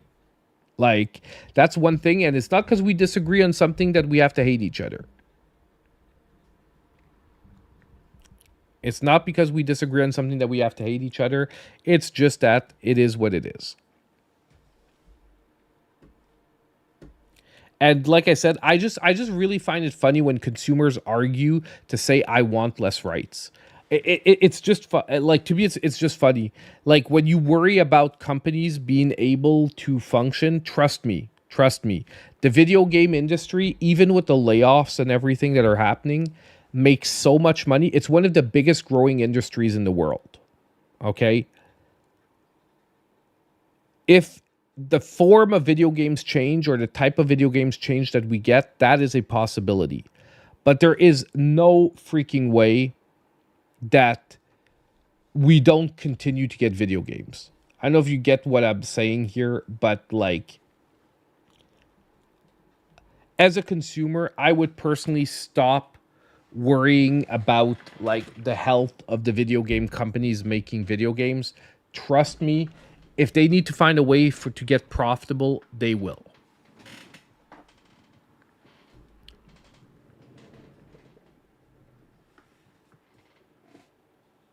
What? The collector's edition of your Power Rangers Rita's Rewind came in, and the steelbook cannot hold a cartridge or a disc? What the freak is the point of having a steelbook then? Like, that's just, like, I'm sorry, that's just stupid. That'd be just stupid.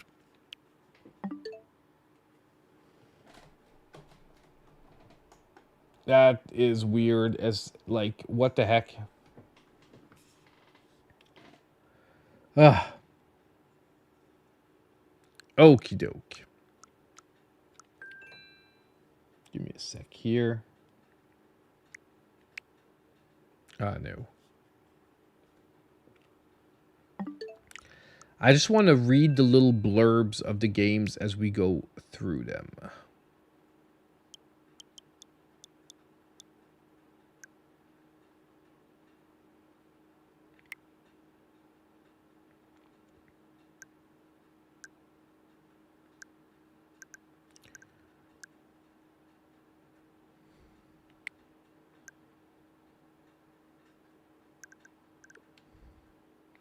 Actually, you know what? No, never mind. We're not going to do that.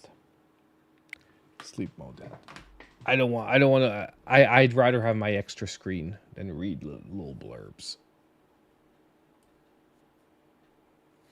Give me a sec, guys. I just need to wait for my screens to reload properly. Come on. You can do it.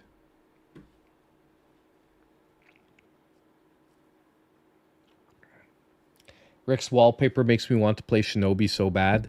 Dude, I want to play Shinobi so bad. Like, honestly, I think I'm gonna. I want to replay Shinobi 3. I'm pretty sure it's on the Sega collection.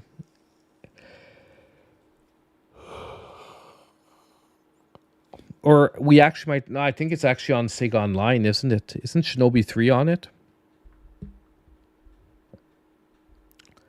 I'm gonna grab the collector's edition from here, but I don't think there's a steelbook, right, in the collector's edition from here. I'm gonna pick the one up from here, and we're gonna see what it's all about. What it's all about.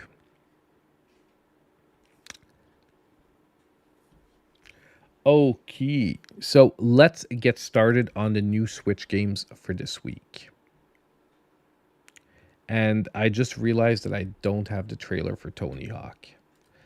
I didn't. Give me a sec here.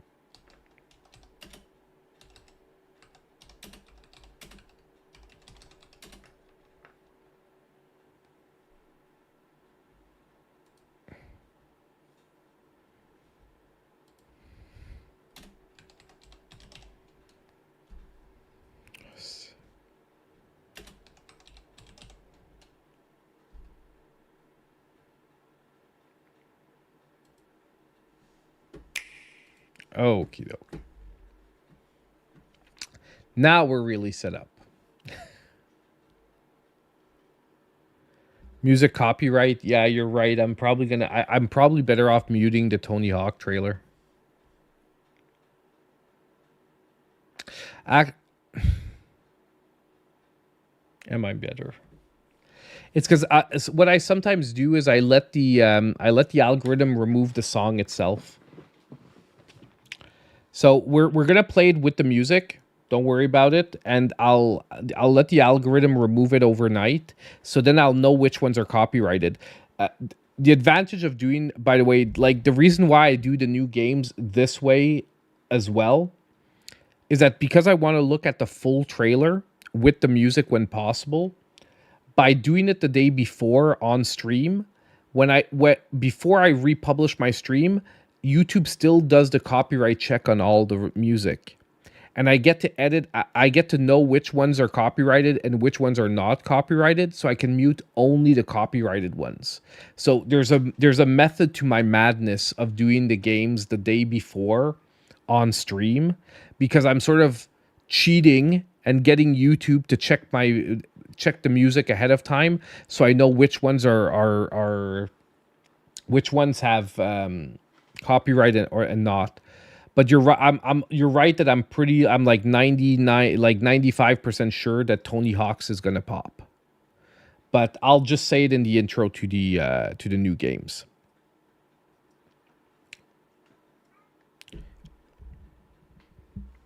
So for anyone that's here for the first time, I'm going to do a little fake intro. We're going to talk about the new games.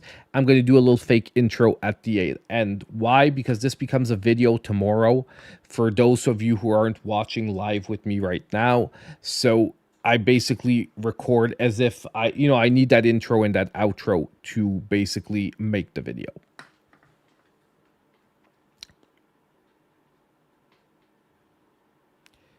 Hey everyone, and welcome back. So it's time to look at the new Nintendo Switch and Switch 2 games for this week. And after a pretty quiet week last week, let me just restart that.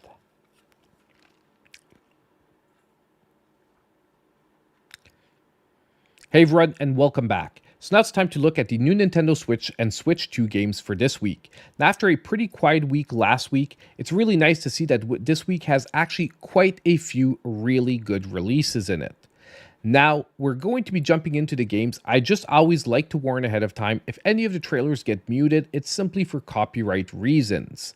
Now, as we jump in, don't forget that if you do like the content, hit that like button. It helps support the channel. And don't forget to subscribe if you aren't already.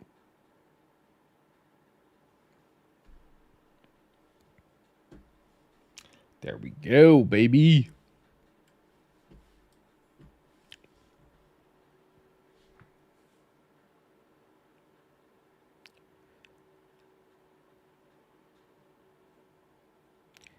Now, our first game for this week is going to be our only game that has a dedicated Nintendo Switch 2 version, which is Tony Hawk's Pro Skater 3+4. Now, this game is actually running two different releases. If you want to pay extra and grab the deluxe edition, have some little extras thrown in, you can pay $69.99 and get access to it on April 8th. So most likely by the time you're watching this video. However, the regular release will be on April. Did I say April, man? I said April, didn't I? What the heck, man? We're going to start that part over. Okay, after this, guys, there's no more starting overs, okay? This is the last one. It always happens to me when I do the intro and I do the first game. I need to warm things up.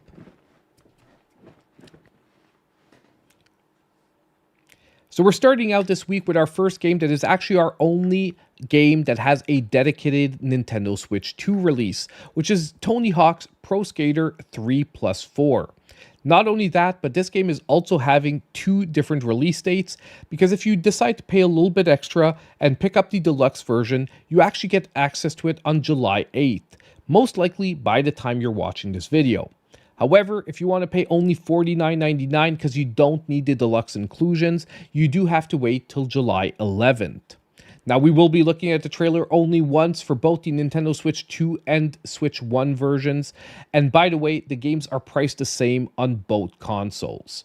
Now, if you're not aware, Tony Hawk Pro Skater, well, yes, is a skateboard game where basically you have to run different courses, hit a certain number of points, tricks, and different side missions throughout each one of the games.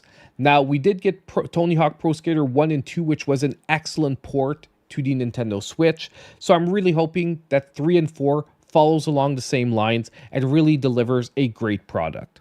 Let's take a look at the trailer and see what it's looking like.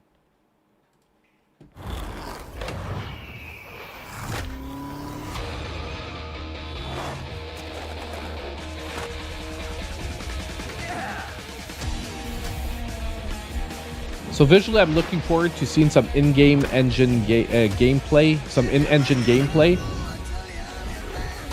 like this. Or is this still... No, it might still be some cinematics here.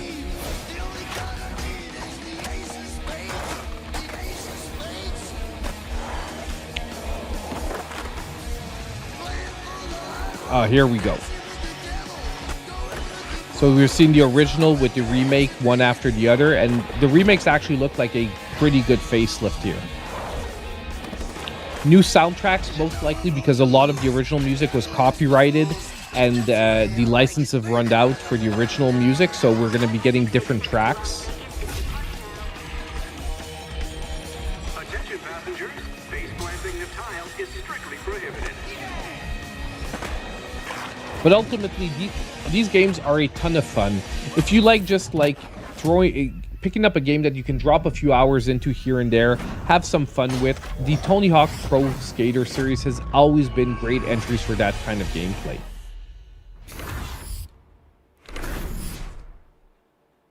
So as I said, they are doing the dual dated releases here, with one game releasing on the 8th and the other one on the 11th.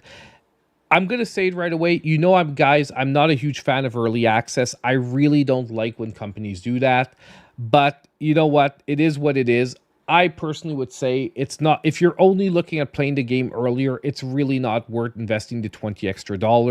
Look at the extras that come with the deluxe pack. If you're interested in those, then of course drop the cash. But if not, just wait till the 11th. It won't diminish your fun with the game overall. So that's our first game for this week, and the only game for this week that really has, like I said, a dedicated Nintendo Switch 2 version. But we're far from done, because we've got a pretty good lineup of Nintendo Switch 1 games coming out. Now we're going to jump into our second one, which is going to be Missile Command Delta, which is releasing on July 8th and is going to be selling for $19.99. Now, by the way, regional equivalents will be up above. I forgot to say it about Tony Hawk, but you should already have seen them on screen. If you're living in a different region, just check it out. All the prices are up there.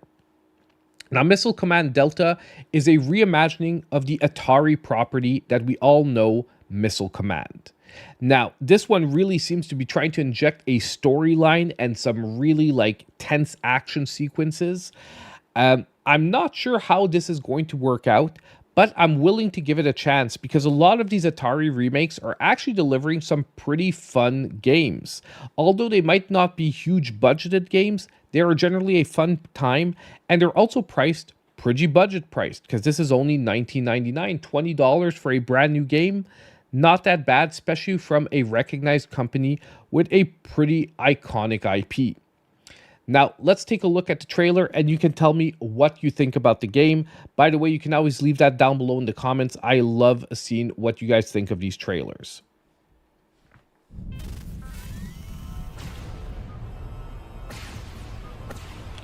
So they're really leaning into apparently the strategy gameplay here, with really trying to develop like a storyline around it and having really big strategy decisions to be made at different levels.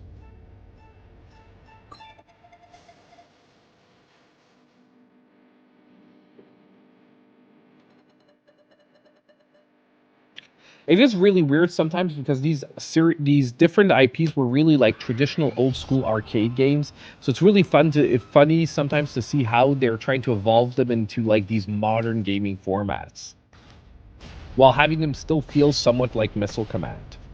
Like you can see this is pure Missile Command gameplay.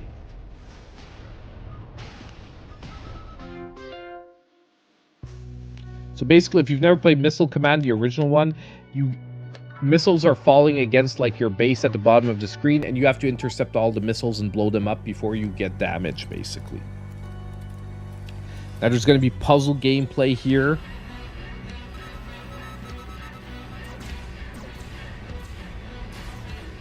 Like honestly, I'm pretty interested in trying it out.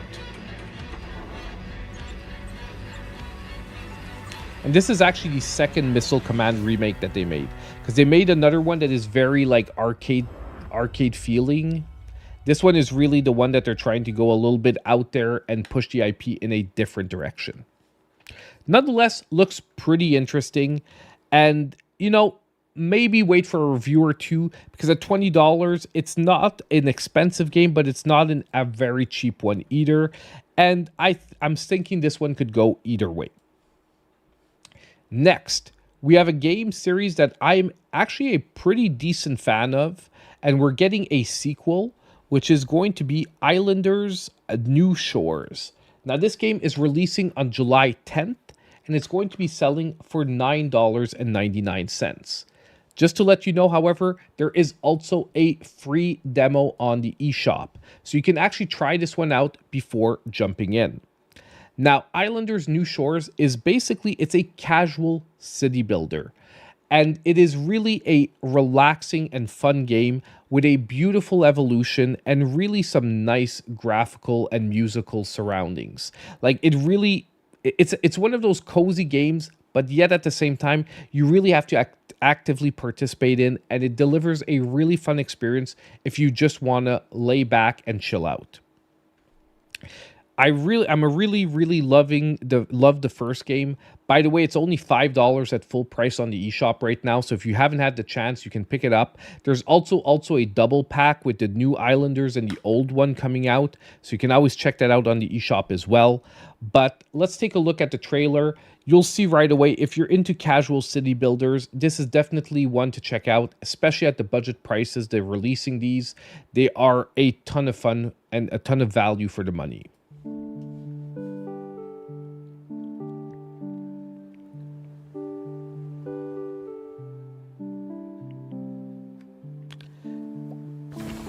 And I'm looking forward to seeing what the new ways to play are. So it's like a mix of city building and strategy. Like you'll have certain objectives and point scores to meet, depending on how you build your cities and whatnot.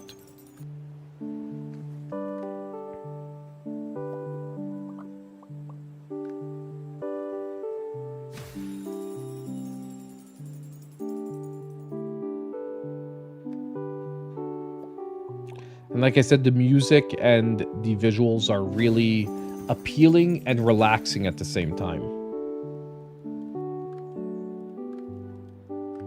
Oh yes, I saw this. This is an additional pack you can buy that gives you like these different visual effects on the gameplay. I'm wondering if they're unlockable in game or if you really have to purchase them separately.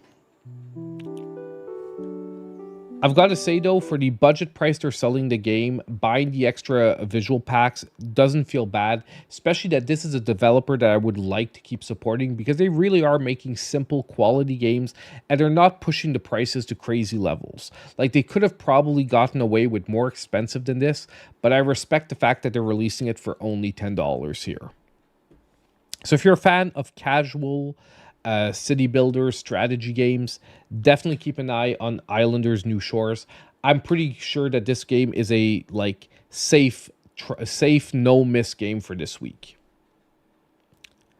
Next, we have a game that I am interested in, but I'm sort of on the fence on once again. and that is Bad End Theater. Now, seems to be a very narrative driven game where you have to make various choices overall, which will lead to different endings. And really, the whole idea behind the game is to keep replaying it over and over again to try to unlock or experience all the different endings, with most of them being pretty bad for the characters in the game. Now, this game is going to be releasing on July 10th and is also selling for $9.99. So once again, not a very expensive game, one with an interesting premise, but I'm really wondering how it's actually going to shape out and feel. However, the developer is the same. They've developed multiple other games in the same narrative genre, most of them being pretty high quality. There's that game with the kill the princess thing where you have to you play a person that has to you go into this cabin and kill a princess. Totally funky storyline, crazy gameplay. So I'm willing to give them a chance to see if they really can deliver again on a pretty original experience here. Slay the princess. Thank you. My chat has just corrected me. It's not kill the princess, it's slay the princess, and you are totally right.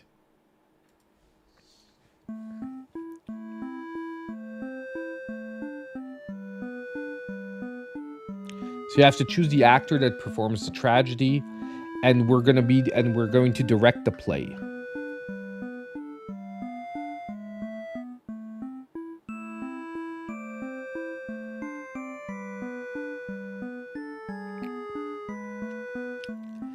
And I'm sort of liking the pixel art presentation here.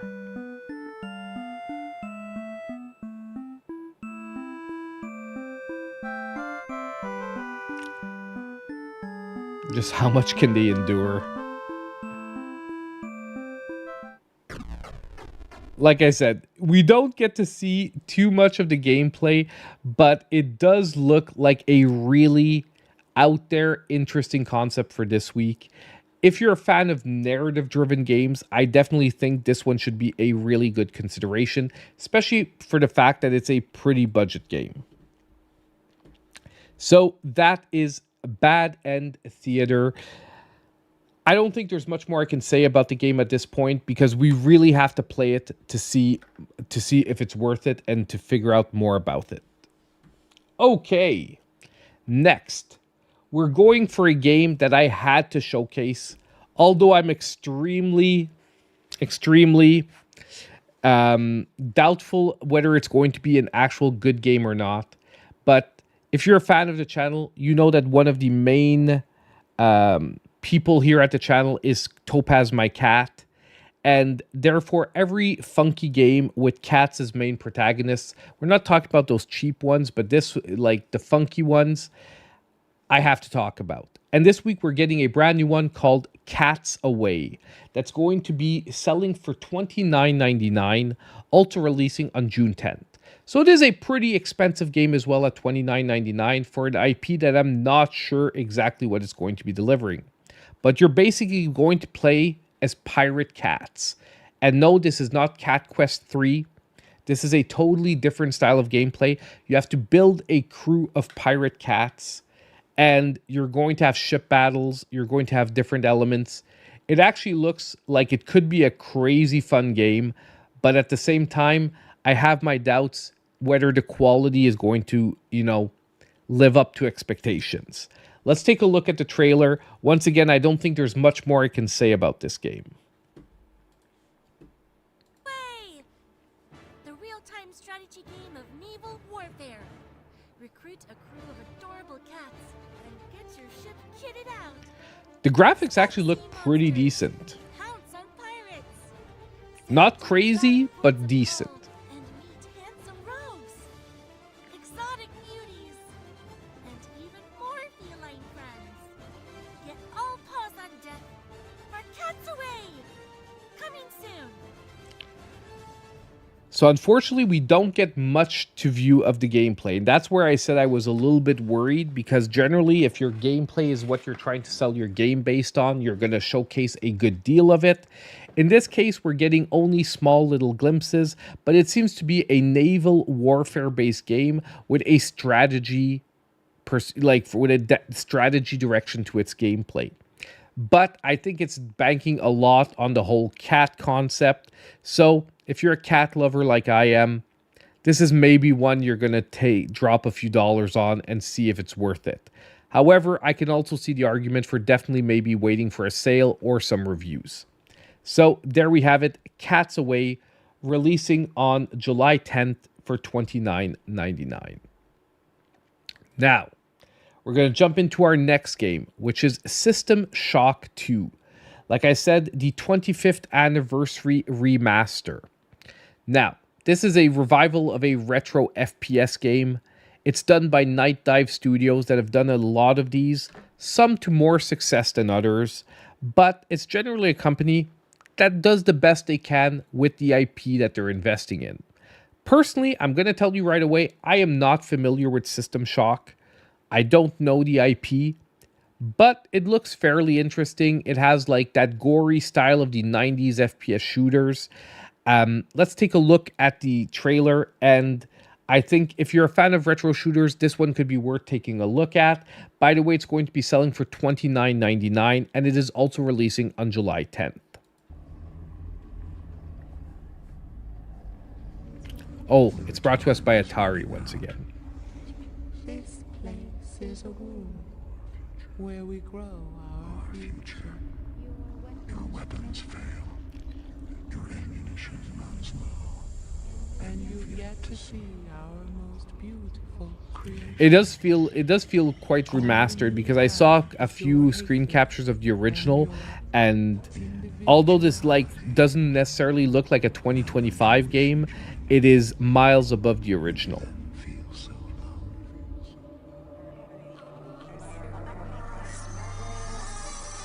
And honestly, it looks freaky enough that it actually might be somewhat scary. But I think it's going to have a much more action focused and horror focus.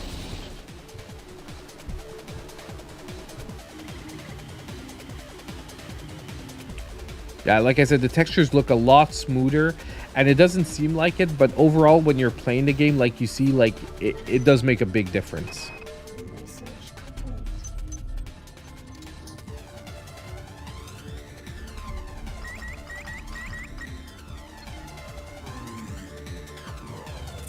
I'm actually surprised I never played this game, because this seems like the kind of game I would have been super interested in 1999, but hey, we can't play everything. So there we have it, System Shock 2, the 25th anniversary remaster. Now, the one thing I'm going to say, however, $30 does feel a little steep for the remaster of a 25-year-old FPS shooter. So these are sometimes the kind of games that I also recommend you maybe wait for a sale. Like once it hits that 50% off mark or more, it definitely becomes an easy pickup, I find, for those prices. Secondly, maybe you're going to want to wait for a review, because like I said, Night Dive Studio generally does a really good job. It's more dependent on the quality of the original IP, I find, whether their games are well received or not. Like sometimes they remaster the games, but they do try to keep the gameplay pretty honest to the original. And when the game shows its age, sometimes that's where they're sometimes not received as well. Okay. Next, we have Flora and Fang, Guardians of the Vampire Garden.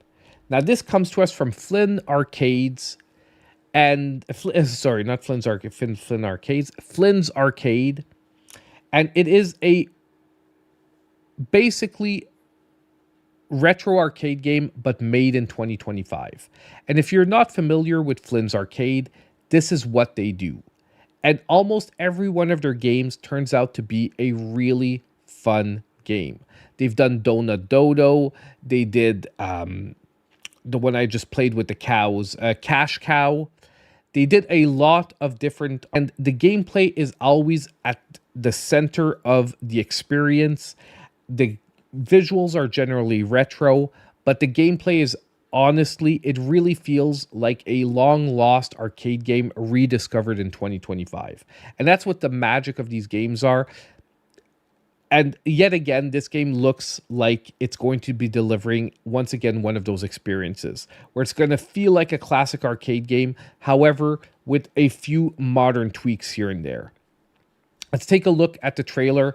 I'm actually really excited for this one. By the way, it's releasing on July 10th for only $6.99. They also always release at budget price points, something I really appreciate. Now, this reminds me of, I think it's Donkey Kong 3 that had the, where you had to, like, basically pump the, like, what was it? The, like, the bug sprayer to have him climb up the rope and hit the top.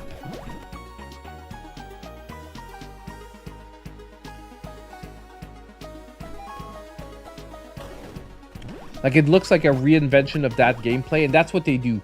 They generally focus on one type of old school arcade gameplay, and then they try to evolve it for modern audiences. Oh my god, that's Qbert.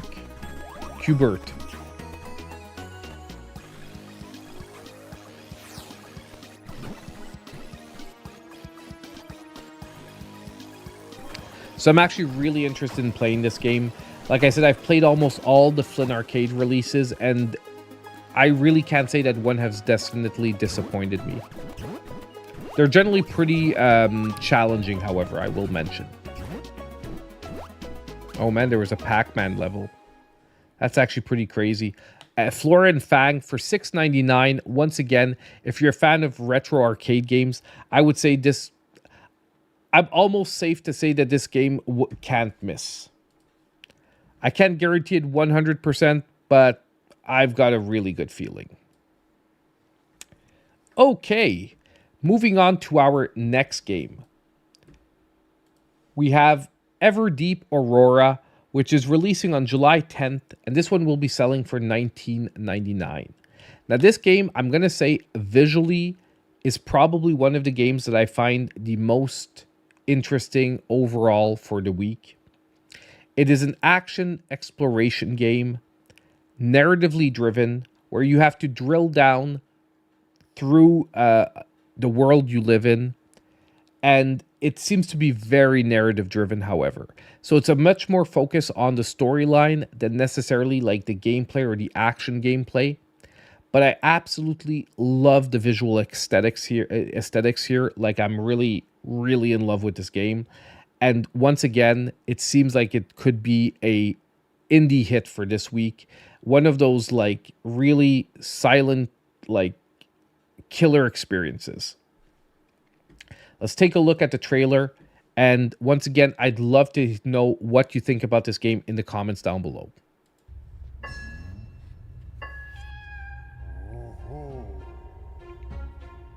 Oh, and once again, it's a cat protagonist.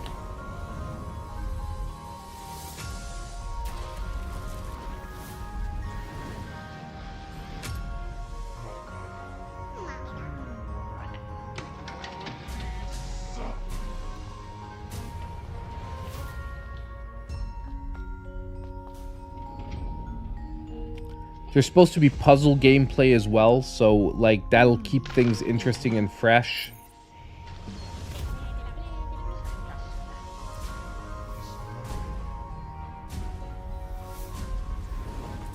And I find it really weird that I've never heard about this game before, because normally a game like this I would have seen somewhere before, but I haven't seen this game anywhere before.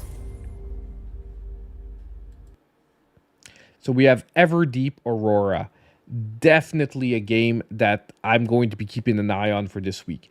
I'm not sure I'll have time to have a review code and have a review out anytime soon, but I'm definitely going to find some time to at least play it in the next little while.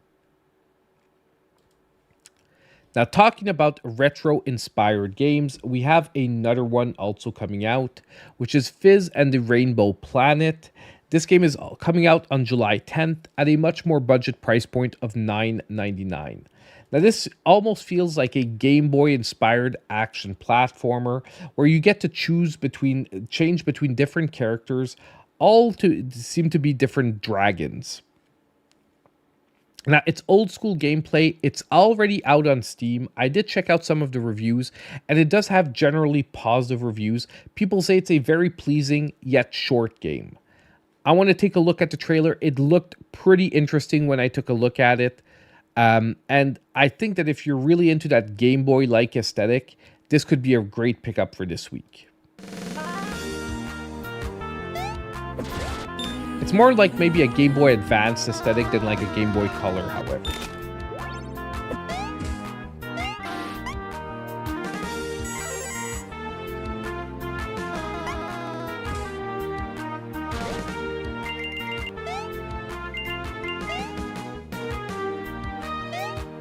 Oh yes, it's true. I forgot about that. There seems to be shifting 3D perspectives too in some of the levels. So there is going to be, see like that, there's like, there is some play with the different like fake 3D.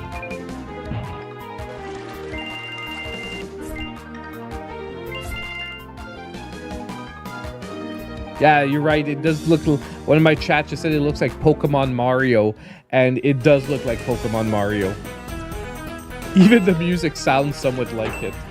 So if it doesn't get copyrighted, you guys can let me know if it, that song that just started remind me of the of Pokemon fights music. These boss fights look actually pretty solid. Like I think, like I said, I think this can be another sleeper hit for this week. Especially considering that it's like set up at a pretty budget price point where it's okay if the game is short. You know what I mean? If you spend $10, the game lasts like 3-4 hours. Personally, I never feel disappointed if I had a good time playing the game at that point. Obviously, if you pay $40 for a game and you get like 3-4 hours out of it, you might feel a little worse about it. Now we have 2 games left for this week, and I'm keeping one of my best games for last. But just before that, we have Bendy and the Dark Revival. And I shouldn't say just before that, because I do think that this game is also one that interests me quite a bit. So we have Bendy and the Dark Revival coming out on July 11th, also for $29.99. Now, this is the follow-up to Bendy and the Ink Machine, which is a first-person horror survival game with a really original aesthetic. It makes it feel like almost like you're in a 1950s cartoon. However, where everything is where all the cutesy looking characters are killers as well. So let's take a look at the trailer. It looks really interesting. If you're into survival horror, Bendy and the Ink Machine, I find, is an underrated game on the Switch. It's not one of the best in the genre, but it's definitely worth a playthrough. And I think its follow-up just might be worth it as well.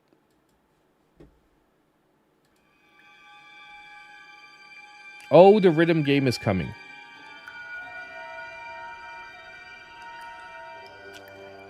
And we will play the rhythm game. Another crazy deadline.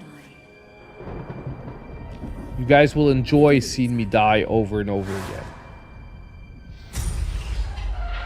What was that?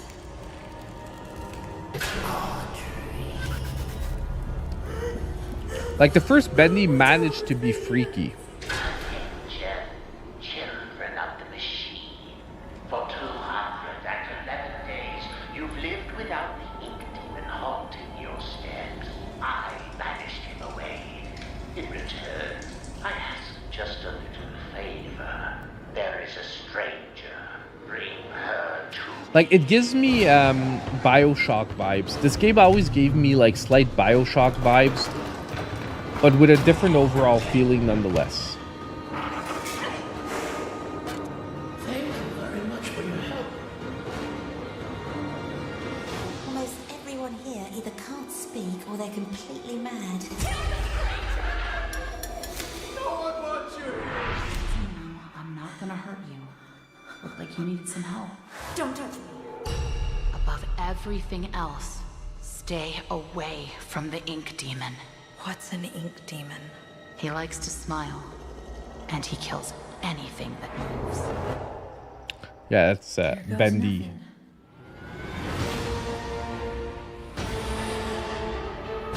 There's also like an Aliens vibe to it. Like, I know it's weird to say, but there's like an Aliens vibe to it.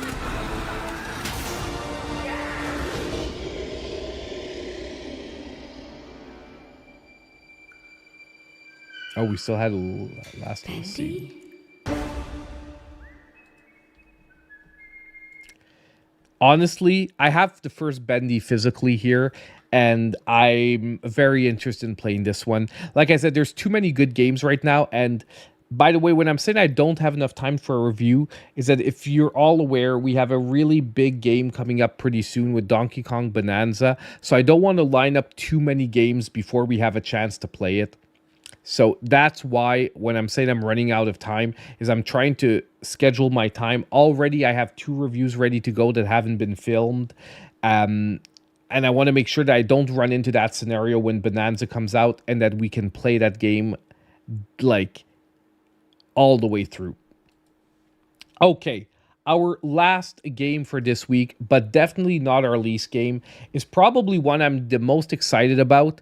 However, if I play it on stream, it's going to be I'm going to get frustrated. I guarantee you guys. And that is Patapon 1+2 Replay. That is also releasing on July 11th and will be selling for $29.99. Now, Patapon is a game I actually love, but I suck at it because I suck at rhythm games.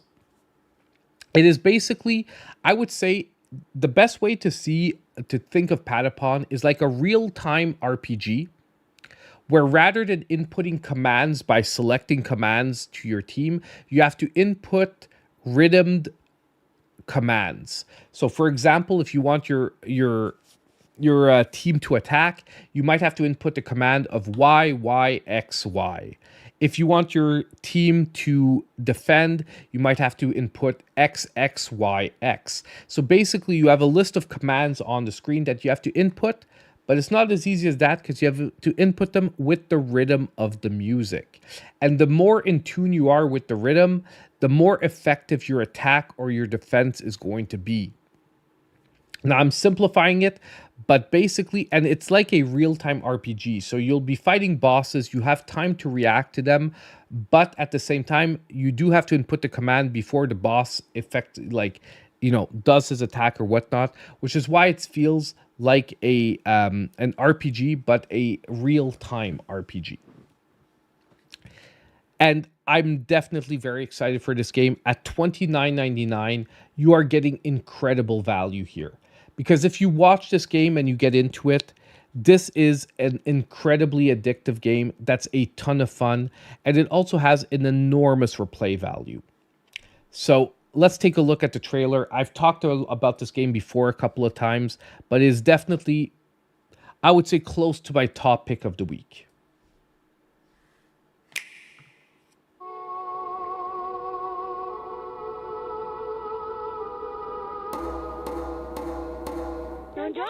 Dude, I'm having nightmares of the rhythm gameplay.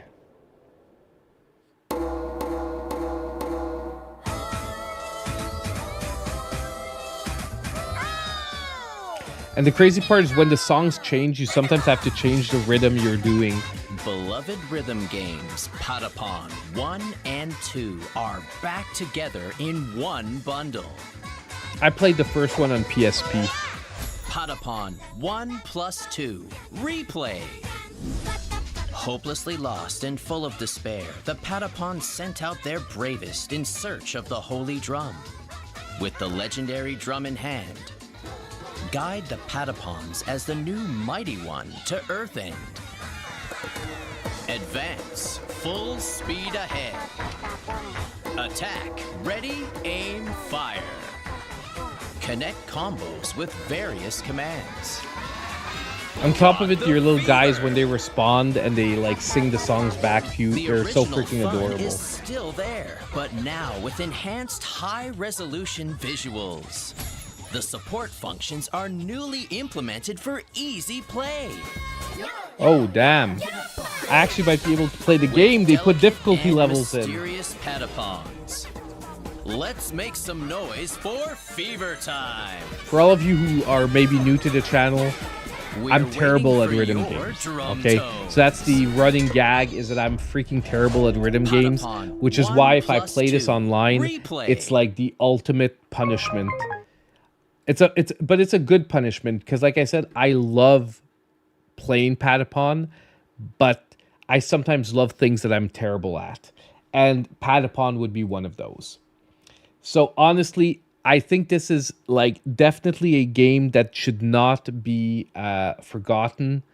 I'm scared it will be with all the other major releases in July, but definitely the value is incredible here also at the release price.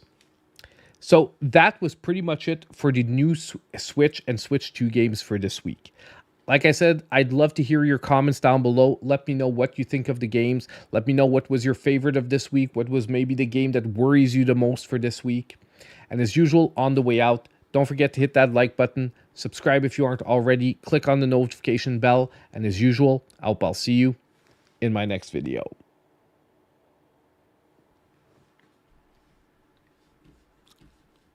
There we go, guys. It's done. We have our video ready for tomorrow.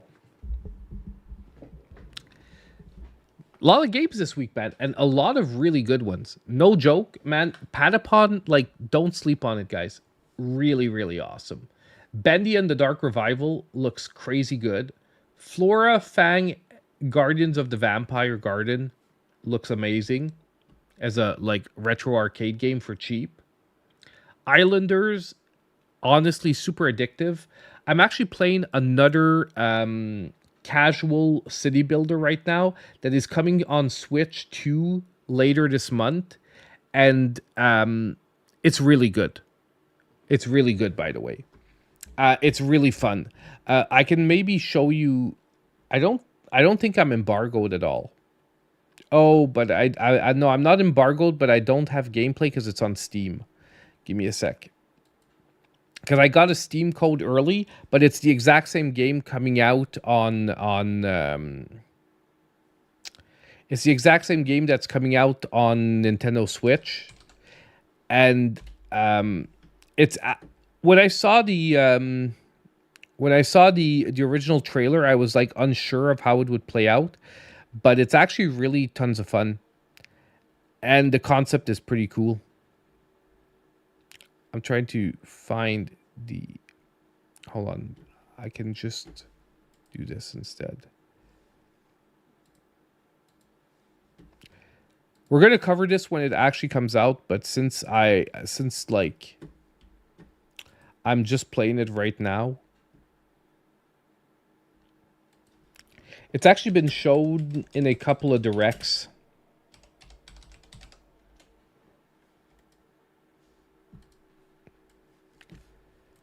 The Wandering Village. Okay? This game is coming out on the 17th. The problem is it's coming out at the same time as like Bonanza. Okay? But as a casual city builder, this game is like crazy good. And it's a more serious casual city builder.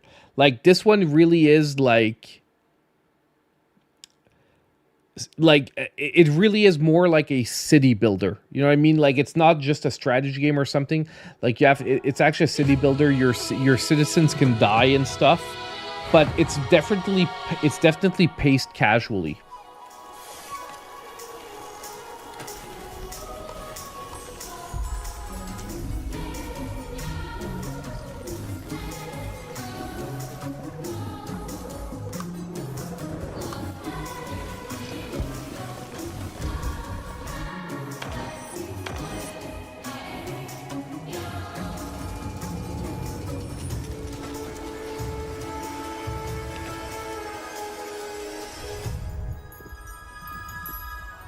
Yeah, I'm not embargoed because it's already out on Steam, by the way. So that's why I'm not embargoed. They gave me a Steam code, and I've been playing. I actually played, I think, like 5 or 6 hours of it. Super fun. Super fun. Honestly, like, it's going to be a little more expensive than Islanders, but it is definitely one worth it. Okay, guys, I think we're going to be tuning out now because it's 2 a.m. We did start a little bit later, but I do think it's time we should tune out for tonight. That way I can get out the videos earlier tomorrow. Hopefully I'll be able to do new games plus one of the 2 reviews I would really like to get out. So I hope you guys enjoyed the show tonight. I know we got a little heated there at moments, but you know, that heat is good for the blood. It keeps things warm. It keeps things going. As usual, if you didn't already on the way out, don't forget to hit that like button. Don't forget to subscribe to the channel if you aren't already. And I thank you all for showing up. And as usual, I hope I'll see you in my next video. Have a great one, guys. Have a great night.